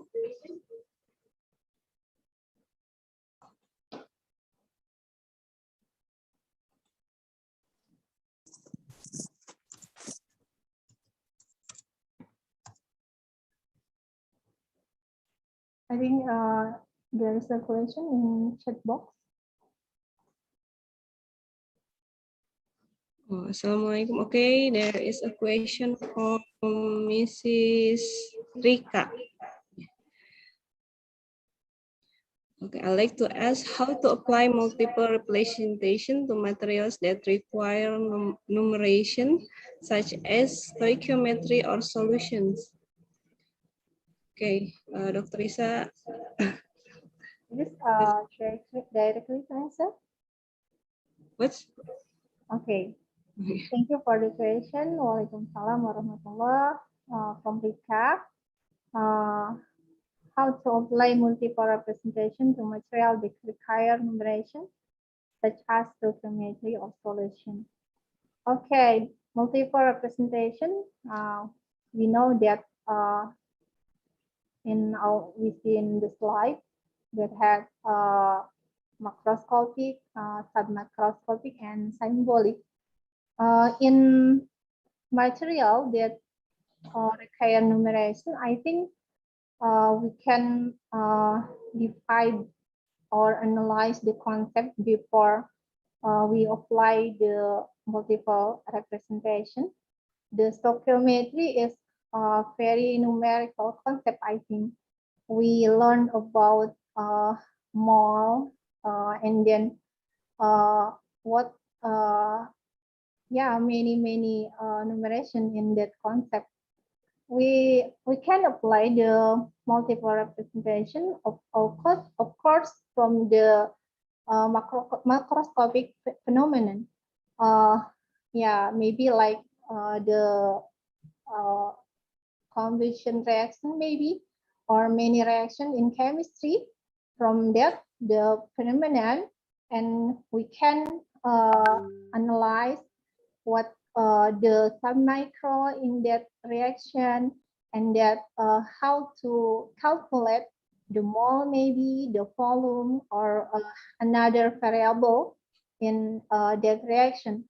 I think in stoichiometry that for the three fields of chemistry, the stoichiometry can very suitable to apply in multiple representation, or although maybe the concept fully of numeration, I think maybe fully of symbolic, fully of calculation, no problem. I think maybe although in the several like macroscopic and microscopic, not many concept in I'm sorry, not really much concept can be explained from that stoichiometry concept. Maybe that I can answer. I'm sorry, can discuss behind the scenes. Thank you. you, Dr. Lisa. Okay, Mrs. Rika, is clearly enough?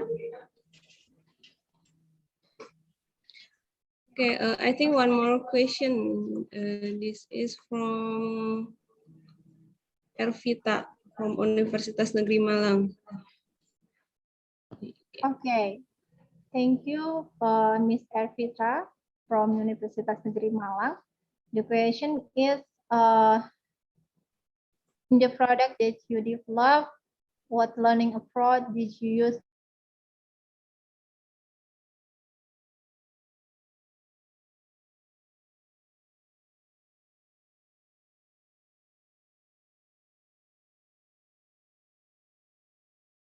I'm Recording in Nuriantini progress. here to present my research paper entitled Improving Student Mathematical Communication Skills with Padlet-Based Predict Model on Learning. But firstly, I would like to introduce the other authors are Dr. Andes Haji Asep Jihad MPD, Ida Nur Aida SSC MPMAT, and Ion Mariono MPMAT. Firstly, introduction for this research. The COVID-19 virus has infected almost 215 countries in the world, including Indonesia, creating challenges in various fields, one of which is education. The success in online learning depends on several factors in terms of element, student, teachers, learning resources, integrated information technology to create quality learning. In practice, the online learning applied is expected to support the objectives of the current curriculum, namely the 2013 curriculum. The 2013 curriculum has a formulation of competencies that students must achieve in the form of attitude, knowledge, and skills competencies. One of the abilities in mathematics that helps in achieving these three competencies in mathematical communication skills. The indicator of mathematical communication skills, according to Kadir, 2008, are writing text, drawing, and mathematical expression.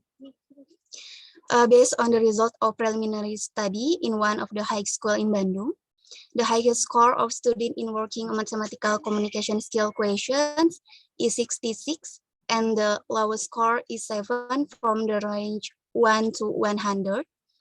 Can be said that the score student get is still below the criteria. And next, the percentage of students who answer correctly for the writing text indicator was 38%. The percentage of who answer correctly the mathematical expression indicator was 9%, and last indicator is drawing was 7%. Therefore, for percentage who correctly the three indicator was 18%, which means that student mathematical communication skills were in the very low category and needs to be improved. In current learning, a learning model is needed that can be used as a tool to achieve these goals. One alternative model that can be used is online learning is the Reduction learning model. In supporting the Reduction learning model, can be used application is Padlet. Padlet is free multimedia walls that allow students and teachers to interact and can facilitate the entire class. And then the researcher combines the Reduction model and the Padlet application in an effort to improve student mathematical communication skills. And next, to the research method. This research is a mixed method research. It embedded design type where there are primary data and secondary data. Primary data was obtained through a quantitative approach using an experimental method of the type of one group pretest post-test design. And secondary data was obtained through a qualitative approach using a qualitative descriptive analysis method. And the population of this research is all class 11 senior high school in Bandung, and the sample used is only one class using the random sampling technique. For the data collection, this research was conducted by giving a pretest in the form of mathematical communication skill question and questionnaires on student reading and learning habits before being given treatment. in the form of online learning using the Padlet-based Reduction model. After that, during the learning process, observation will be made using the implementation of the learning processes, pre- and post-learning exercise, and reading activity questionnaires. After being given treatment, student will do a post-test in the form of mathematical communication skill question and fill out a student response questionnaire. The data used to determine the increase in mathematical communication skill before and after being given treatment are pre-test score data and post-test score to determine the end-gain value. Then the data is tested for assumption in the form of normality test if the assumption test is made followed by a paired t-test. Okay. Next, result and discussion. First, about implementation of Padlet-based Reduction. The implementation of learning for each meeting is carried out following the learning stages according to the learning implementation plan. Can we see the percentage of teacher activity and student activity? On average is 87% categories based very good. In addition, the implementation of the online learning process through the Padlet-based Reduction model, a qualitative descriptive analysis of each stage in the Reduction model will be explained as follows. First, reading stage.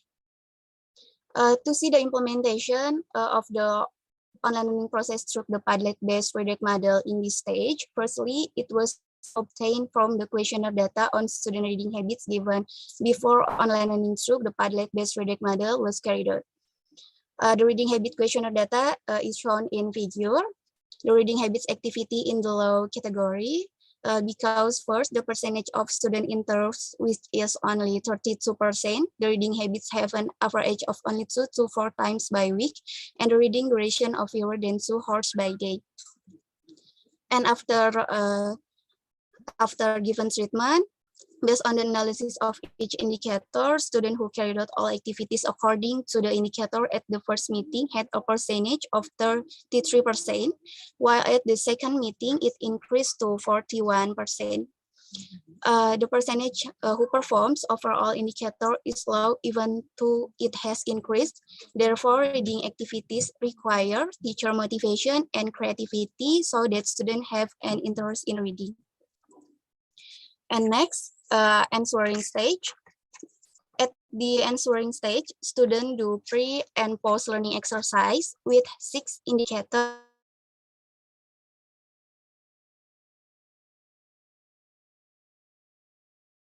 Recording in progress. Three steps: the first acclimatization, the second hyperglycemic, and the third treatment.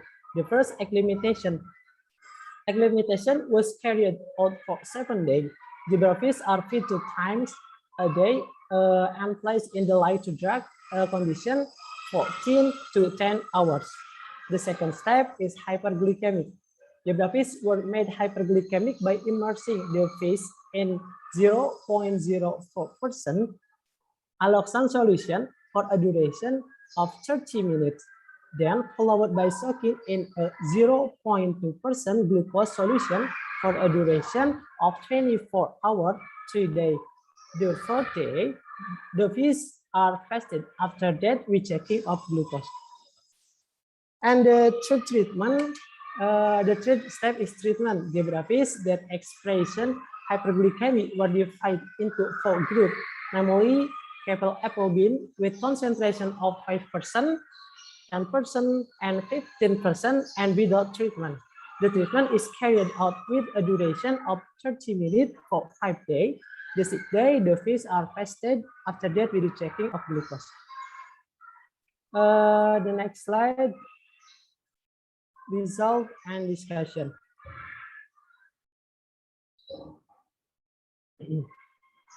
The study aims to know bioactivity of apple bean whey kefir as an anti-diabetic activity in those geographies. Hayati said the anti-hyperglycemic test using geographies was valid. The study used ANOVA analysis with a significant level of 5% is the average blood glucose about the same. H0, all the average blood glucose level is all groups are the same. H1, at least there is pair of unequal average. The first step is acclimatization with the time. The fish can adjust to the new environment. The second step is hyperglycemia. The surviving fish were divided into two groups: treatment of hyperglycemic and non-treatment of hyperglycemic. After treatment, data obtained, you can see this. This treatment hyperglycemic, the first fish 19 and second fish 10.2 and the third fish 10.4, and we can get average 13.2. And non-treatment hyperglycemia, we can get average 5.23. It said to be hyperglycemia if the blood glucose level in more than 200 milligram deciliter. In test animal, the average blood glucose was 30.2. If the unit was changed to milligram deciliter, is 211.2 milligram deciliter. Then the test animal is said to have experience of hyperglycemia. After that, fish were divided into 4 groups and treated with AM breeding of capillary for 5 days. The 6th day, the fish are fast. After that, we do checking of glucose and we can get this data.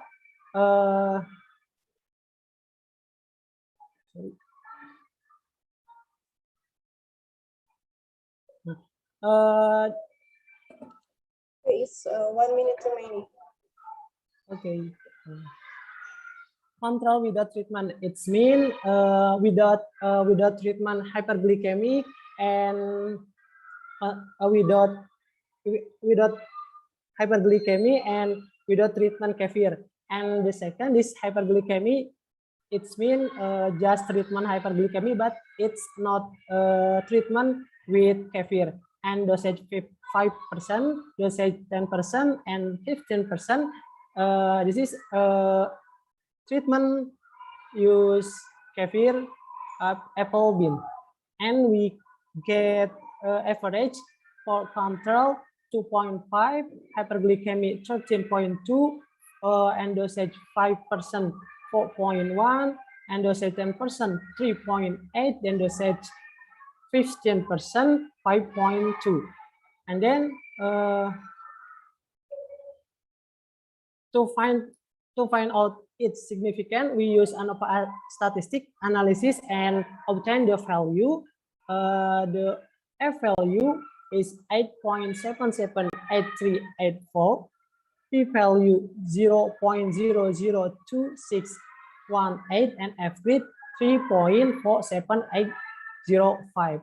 And then F value is more than F grid, so H0 is rejected.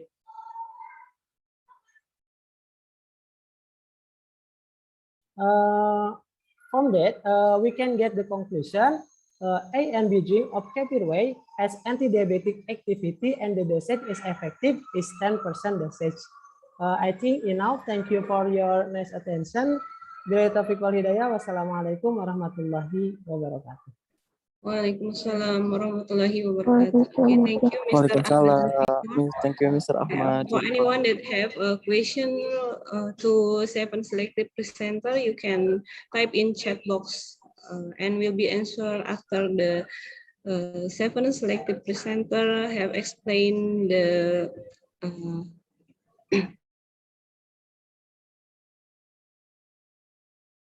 Recording in progress. These are very impressive self-reports from the students, from the teachers, in terms of their teaching.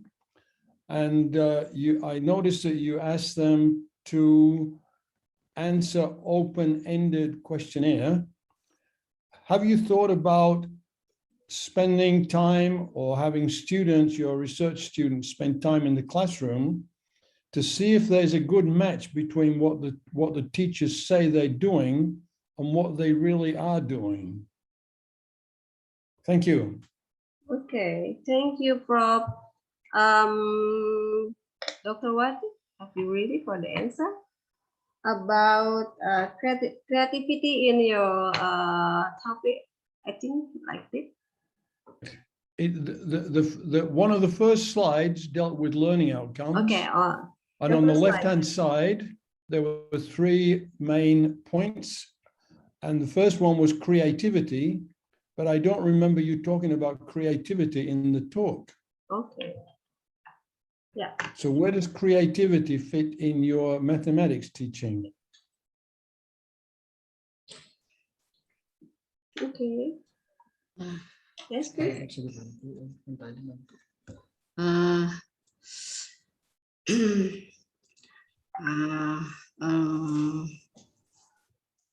Repeat, please. Bilingual, yes. Bilinguals. Bilinguals, moderator. Okay, yes. Yes. Kreativitas guru dalam melaksanakan proses pembelajaran dengan menghadirkan konten indrawi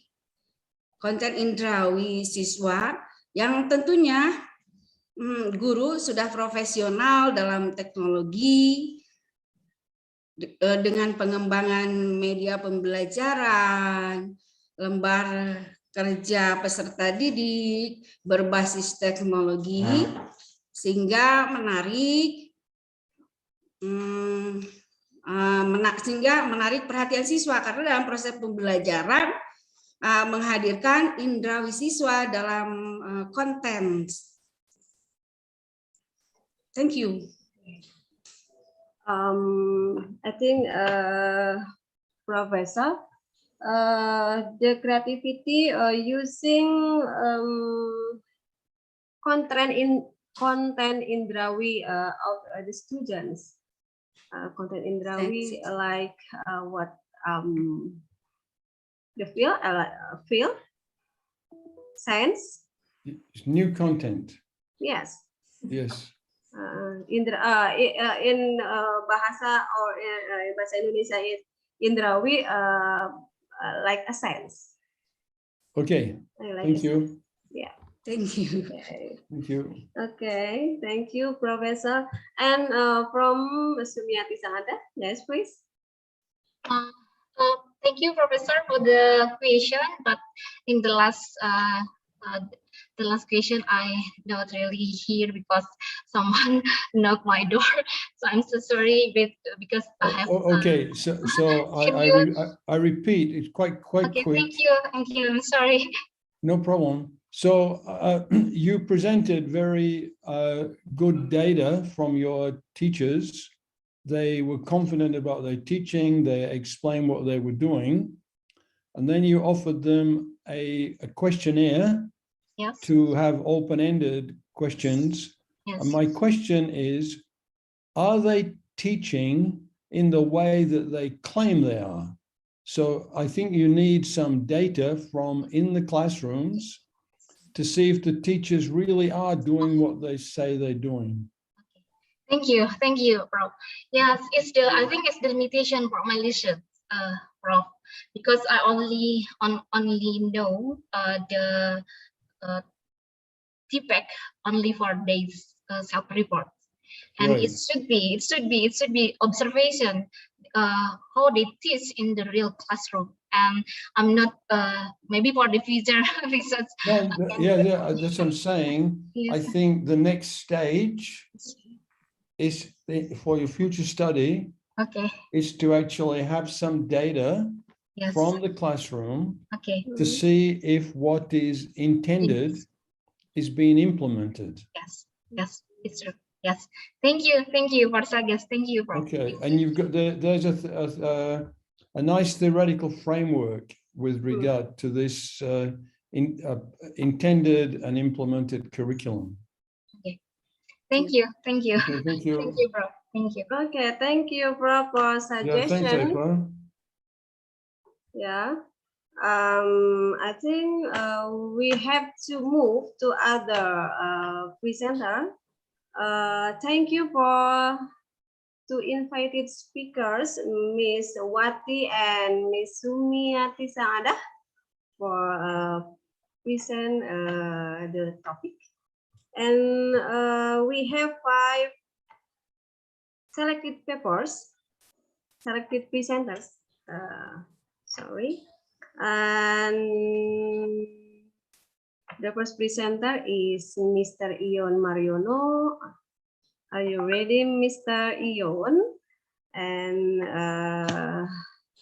the topic about achievement of mathematical proof comprehension ability through questions students have, QSH strategy in online learning. Mr. Ion, you have 10 minutes for present your topic and time is yours.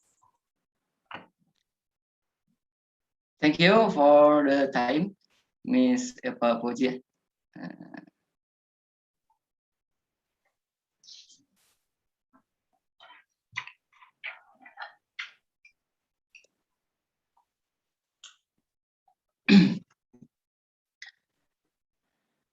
Good afternoon, everyone, ladies and gentlemen. Assalamualaikum warahmatullahi wabarakatuh.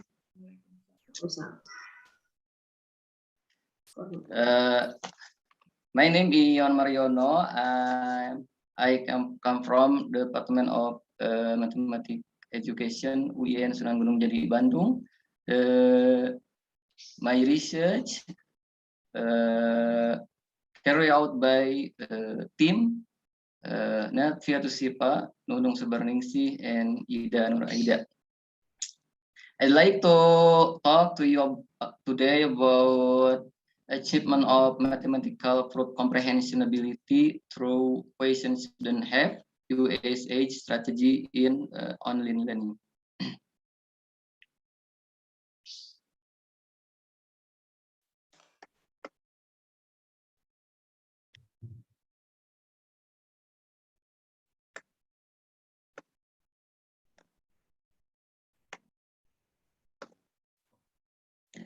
The presentation is in 4 parts. Firstly, introduction. Secondly, method. Thirdly, result, and finally, conclusion. Let us look at the introduction. The background. Firstly, the mathematical proof comprehension is very important for prospective mathematics teacher student. Secondly, online learning during a pandemic requires a suitable strategy, especially to develop the mathematical proof comprehension ability. And thirdly, the question student have strategy is an alternative that need to be tested in online learning. The purpose of the study was to determine the effectiveness of the implementation of the question student have strategy in online learning. Let us look at the next presentation. The method.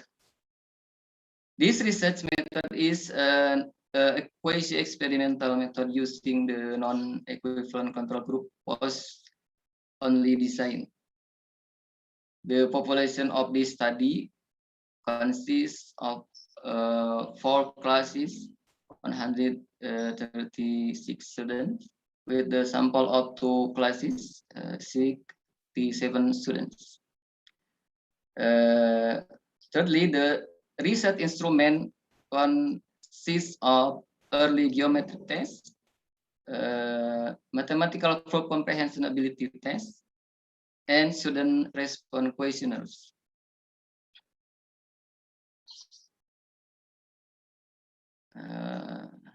Let us look at the result and this question. There is a significant difference in the achievement of student mathematical proof comprehension ability between students in the QSH class and students in the control class. Secondly, the achievement of the mathematical proof comprehension ability in the QSH class is better than the control class.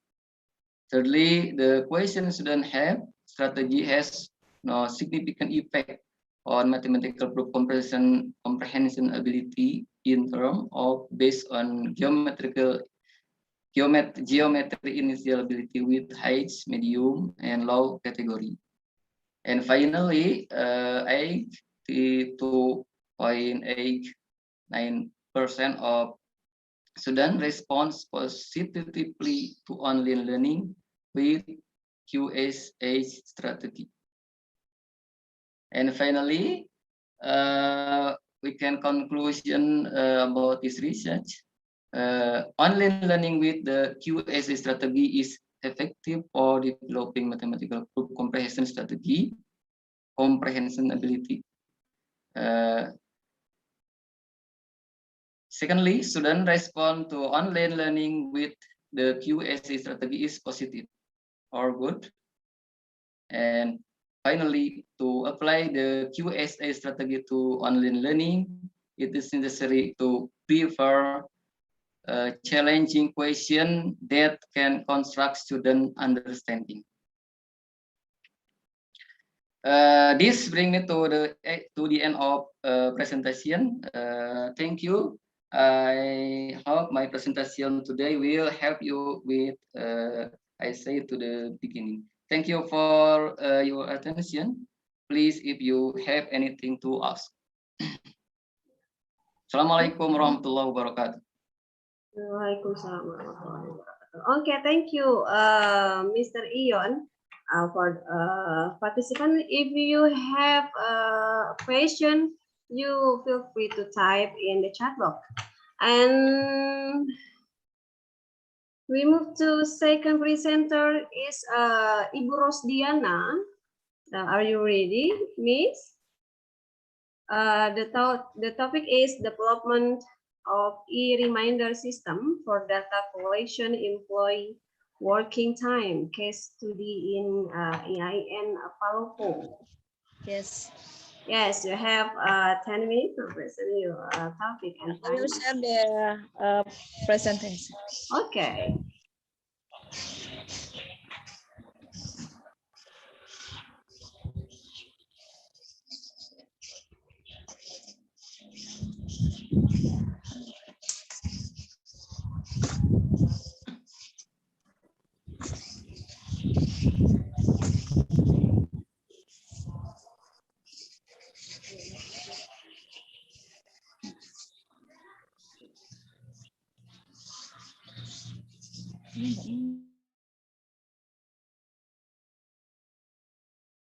Recording in progress. For the first matrix. So we have the education cost for each cell. For example, for cell M5B. M5B here is 6, something like that. All the assignment final result cell that contains value 1. So we have the 14 unit cost that we can solve this problem with the minimum education cost. We can assign 5 lecturer to 5 compulsory subject matter. This is the conclusion.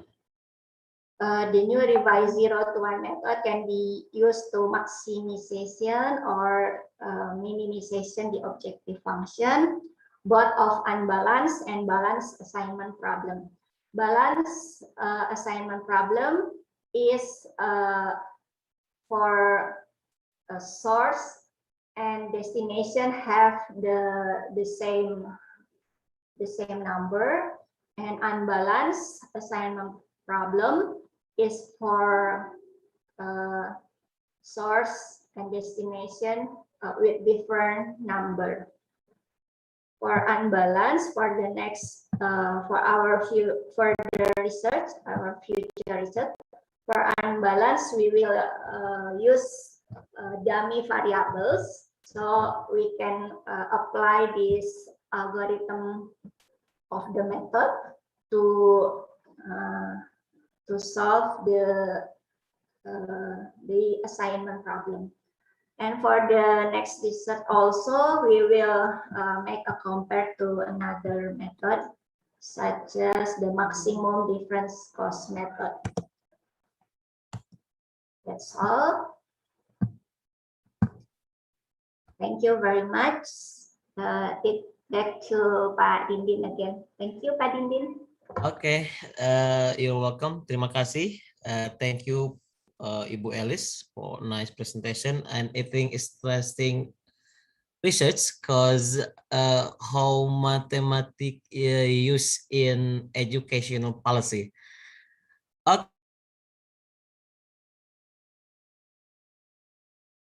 Recording in which progress. states that scientific argumentation is influenced by understanding the prerequisite material.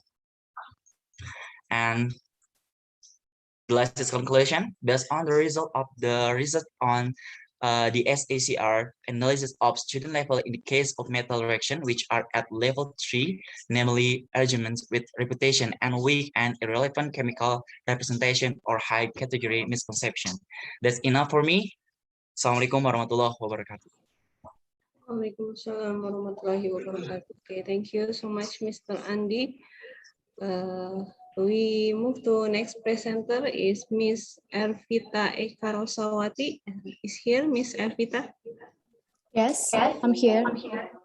Okay, with the title is the development of high order thinking skills assessment instrument in chemistry using socio-scientific issues context, a preliminary trial. Okay, please, you have 10 minutes for presenting your topic and the time is yours.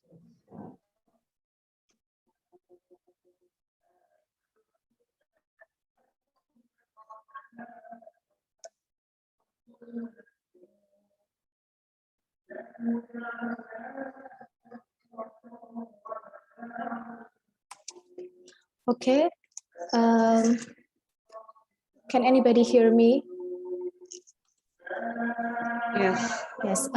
I'm sorry, it's a little noisy here because there is Kiro'ah from the mosque near my home.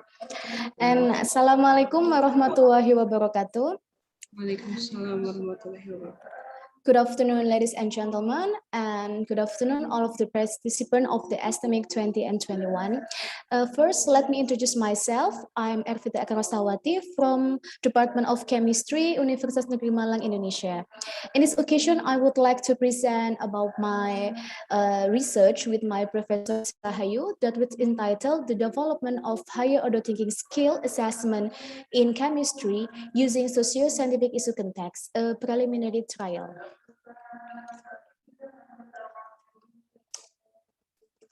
The first is introduction.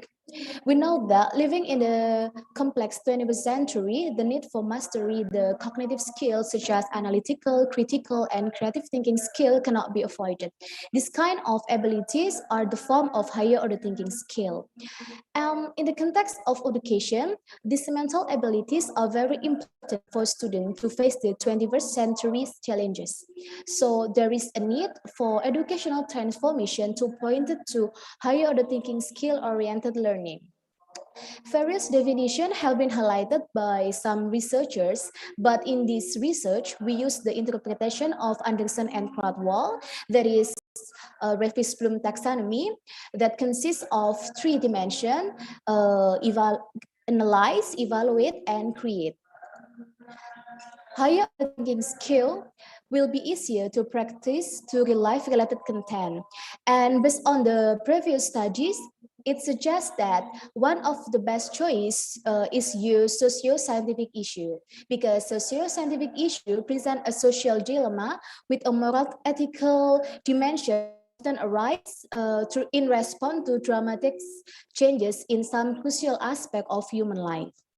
And addressing socio-scientific issue in the classroom can provide an appropriate context for focusing on several components of scientific literacy.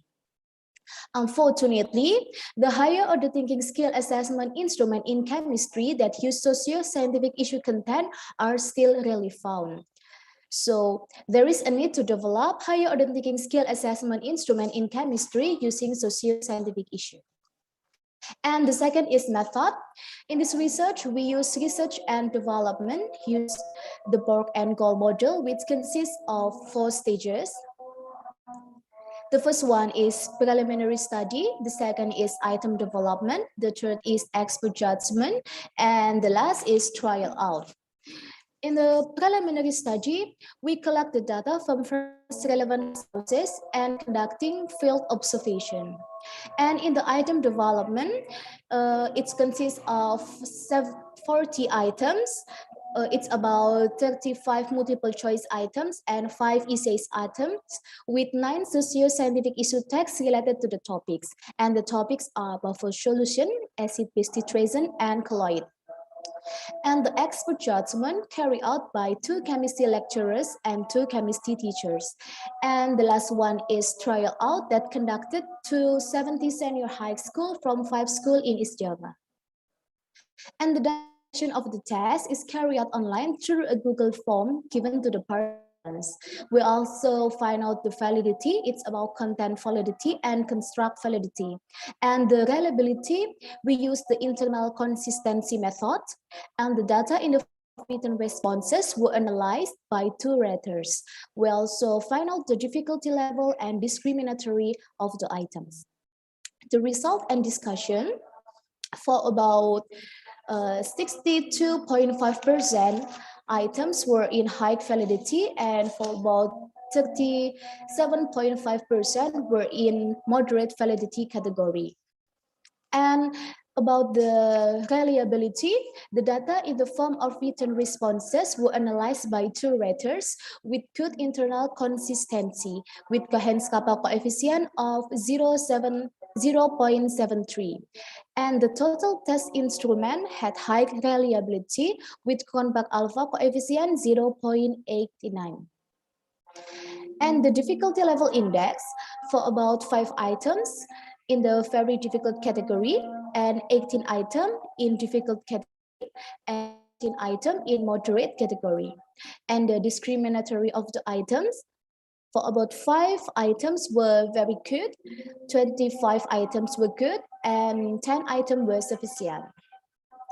And the conclusion, the study showed that the instrument is valid and reliable to measure higher order thinking skill or HOTS using the context of socio-scientific issue on buffer solution, acid-base titration, and colloid.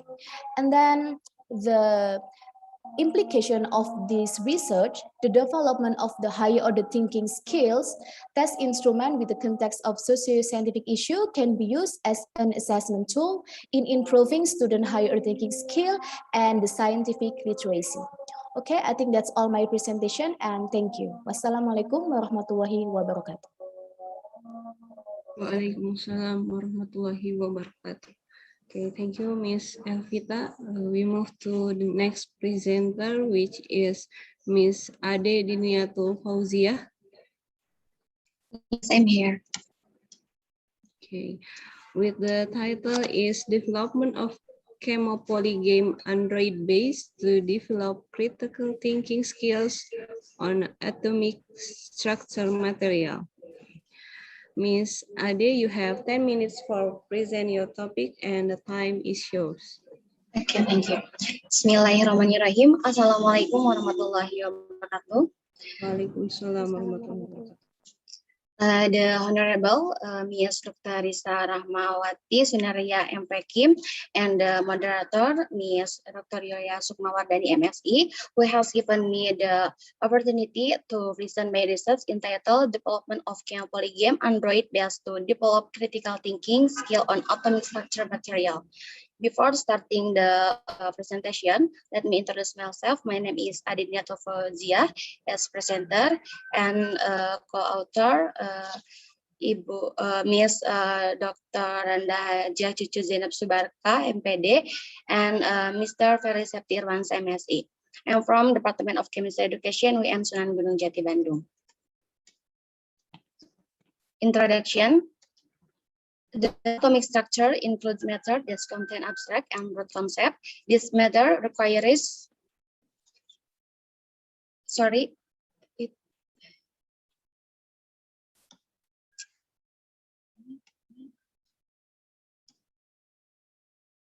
the atomic structure includes matter that contain abstract and broad concept.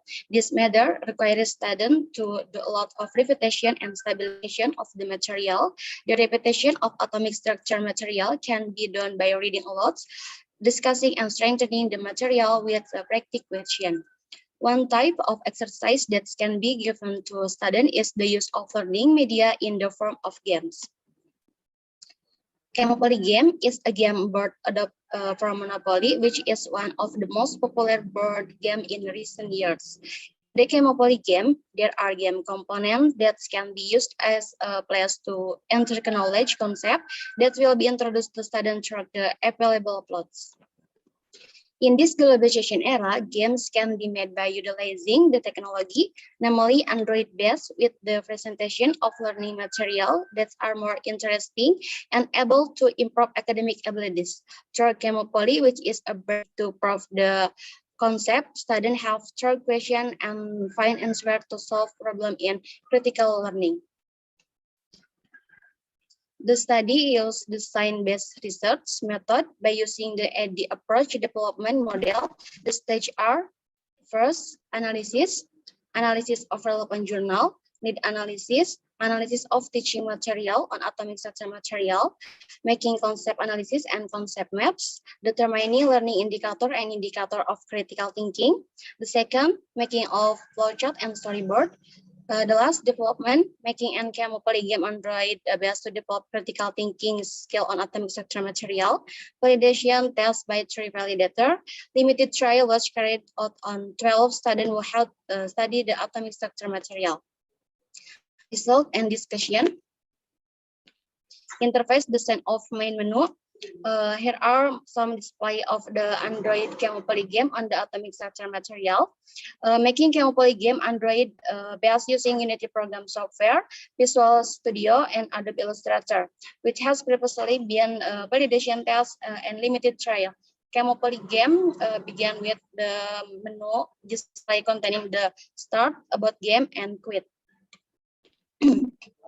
When clicking about the game, button will display several options, including overview, game rules, how to play, goals, material, bibliography, and profile. Before playing the Chemopoly game, we can read or review the material so that there is no misunderstanding, because the learning media serves to convey and clarify the content of the material with the aim of improving student understanding. Material is presented in visualization so that it become a special interaction, not only displaying text and increasing the imagination of students. Interface design of Chemopoly game board page.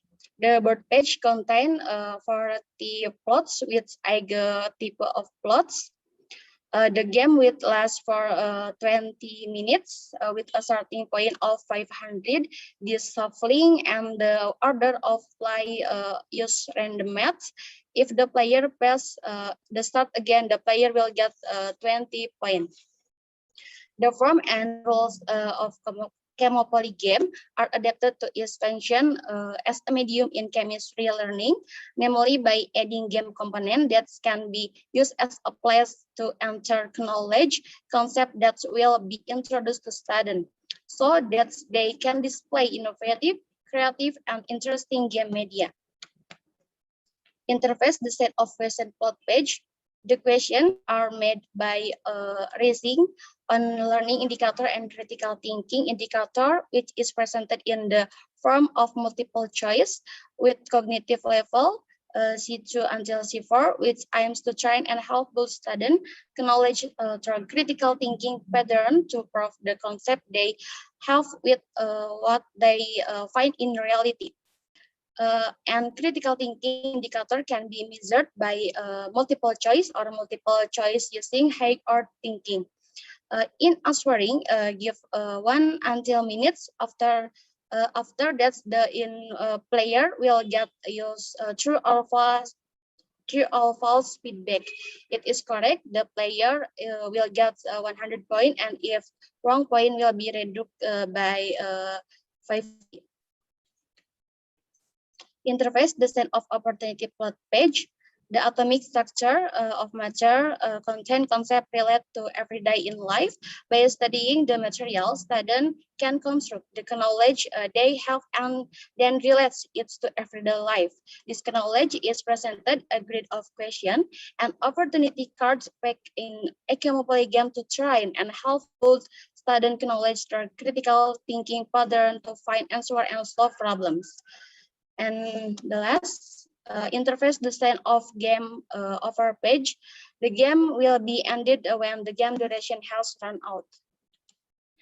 Based on the table above, the result of the validation test carried out by 3 expert literature with an average recount of all aspects are 0.978, which means valid because the value of recount is more than 0.3. And result of a limited trial that's conducted to 12 students have an average percentage value 91.06, which means it is Android-based chemistry game on atomic structure material. It's very feasible to be used as a game medium to understand atomic structure material. Conclusion. Based on the result of the research that Android-based chemistry game can be used as learning media in understanding atomic structure material and can develop student critical thinking skill track material, information and question contained in the chemistry game plots. This is evident from the result of the validation test on the average recount value for all aspects, which is 0.978, means that media has a high validity value, and the result of the limited trial obtained an average percentage of 90.06, which means it's very feasible. Thanks for attention. Wassalamualaikum warahmatullahi wabarakatuh. Waalaikumsalam warahmatullahi wabarakatuh. Okay, thank you, Miss Ade. And the next presenter is Miss Safira Nur Zainal Abidin. Okay, Miss Safira, are you here? Yes, Miss, I'm here. With the title is The Making of Environment Literacy-Oriented Economic on the topic of global warming. Okay, Miss Safira, you have 10 minutes for present your topic and the time is yours.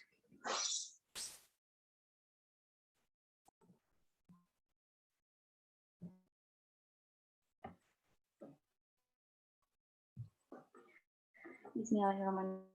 Honorable Dr. Risa Sunaria MP Kim as an invited speaker and Dr. Yulia Sukmawardani MSI as moderator and all presenters and participants. Assalamualaikum warahmatullahi wabarakatuh. Hello everyone, I'm Safira Nur Zainal Abidin from Chemistry Education Department of UIN Sunan Gunung Jati Bandung. In this special event on Estemic 20 and 21, I would like to deliver my presentation on the making of environment literacy-oriented economic on the topic of global warming. Before I starting the presentation, let me introduce the authors. They are Safira Nur Zainal Abidin as a presenter, Riri Aisyah MPD, and Dr. Yulia Sukmawardani MSc. The material that I would like to deliver in this presentation serve the results include the stage of creating economic, displaying economic and analysis of validation test, result and feasibility test of environment literacy-oriented economic on the topic of global warming. The introduction. Chemistry learning seems bored and unattractive.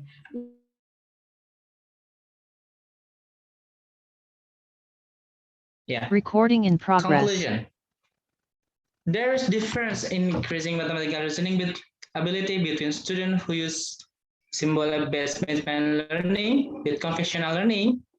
Second one is there is difference in achievement of mathematical reasoning ability between students who use symbol-based mathematical learning and those who use conventional learning based on PKM high, medium, and low categories. Symbol-based mathematical learning application facilitated the process of conflict discovery, social interaction, and reflective process of students, so that the ability of mathematical reasoning improved while the materials easily understood and exciting because there the students using handphone. Okay, thank you so much. That's my presentations. I give it back to the moderator. Thank you. Okay, thank you, Bapak Sadi. The nice presentation. And please, any question? Okay, from Ernie Febrianti. Okay, I wanna ask about, are there any difficulties with your research? Okay, any difficulties? Please, Bapak Sandy. Okay, the difficulties is it's hard to make the students understood about the application because the application formed how to type in, yeah, usually mathematical type in school with the application it's different, so I need to explain to the students that how to use the application, how to understand the application like that. Thank you so much. Okay, thank you. I'm sorry. And the next presenter. Okay, thank you, Pak Sandi. And to the next presenter, please, Bapak Adam. The title is The Application of Higher Order Thinking Laboratory or Hot Lab in Momentum Concept Using PET Simulation. The time is yours.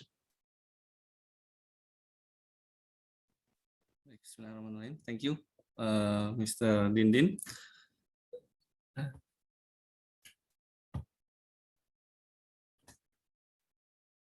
Bismillahirrahmanirrahim. Assalamualaikum warahmatullahi wabarakatuh. Good afternoon, ladies and gentlemen. In these times, I want to share my research with my team to detail the application of higher thinking laboratory hot lab in concept using PET simulation. My team is Yudi Gantara and Saida Muntaha. The part of introduction. The knowledge and skill is two aspects very important for learning. So that's why student must have try and develop by teacher. One of methods to train and develop knowledge and skill student by teacher can do laboratory activities, and the government now the era of COVID-19 the profit guidelines for organization learning from home and site emergency period for the spread of COVID-19. So that's why the one of solution for the academic endemic COVID-19 can teacher can use a virtual laboratory. One of them is a PET simulation. The PET simulation can be trained and develop knowledge and skill students. In the PET simulation can be high order thinking laboratory, hot lab, can be trained and develops student. Set of high order thinking laboratory, C, consists of three. One, free laboratory activities and forced laboratory activities. So that's why in the context of momentum, content momentum is still considered difficult by students. Students only memorize the momentum formula, but can implement the context in everyday life. So in this change, the research purpose is analyze the change in velocity before and after the conclusion and the effect of velocity on the magnitude of the momentum. Part of methods. This research use math experiment. The experimental stage one, determine the mass and velocity of the two objects with perfect electricity, partial electricity, and inelastic. And two, determine the magnitude of both the mass of the object and its velocity, mass as a dependent variable and velocity as an independent variable. So data analyzed, the data obtained from the experiment will then be graphed and analyzed quantitative. And the research flows, the start the preparation and the analyze from graph to conclusion or with into mesh and velocity. And part of result and discussion, the first experiment based off the observation data table 1, type S collision in the perfectly elastic tipper, the value of the object velocity before and after the collision does not change. The law of conservation of kinetic energy and the law of conservation of momentum applies. And the partly elastic tipper, there is a change in the elasticity of the object before and after the collision. There is not kinetic energy converted into the other form of the energy. And in the inelastic tipper, the velocity of the two objects is the same. The two objects after the collision will approach each other and move together. The second experiment, based off figure 1, a graph is obtained in the form of a line that is increasing. The greater the velocity of an object, the greater its momentum will also be. Thus, the velocity is directly proportional to momentum.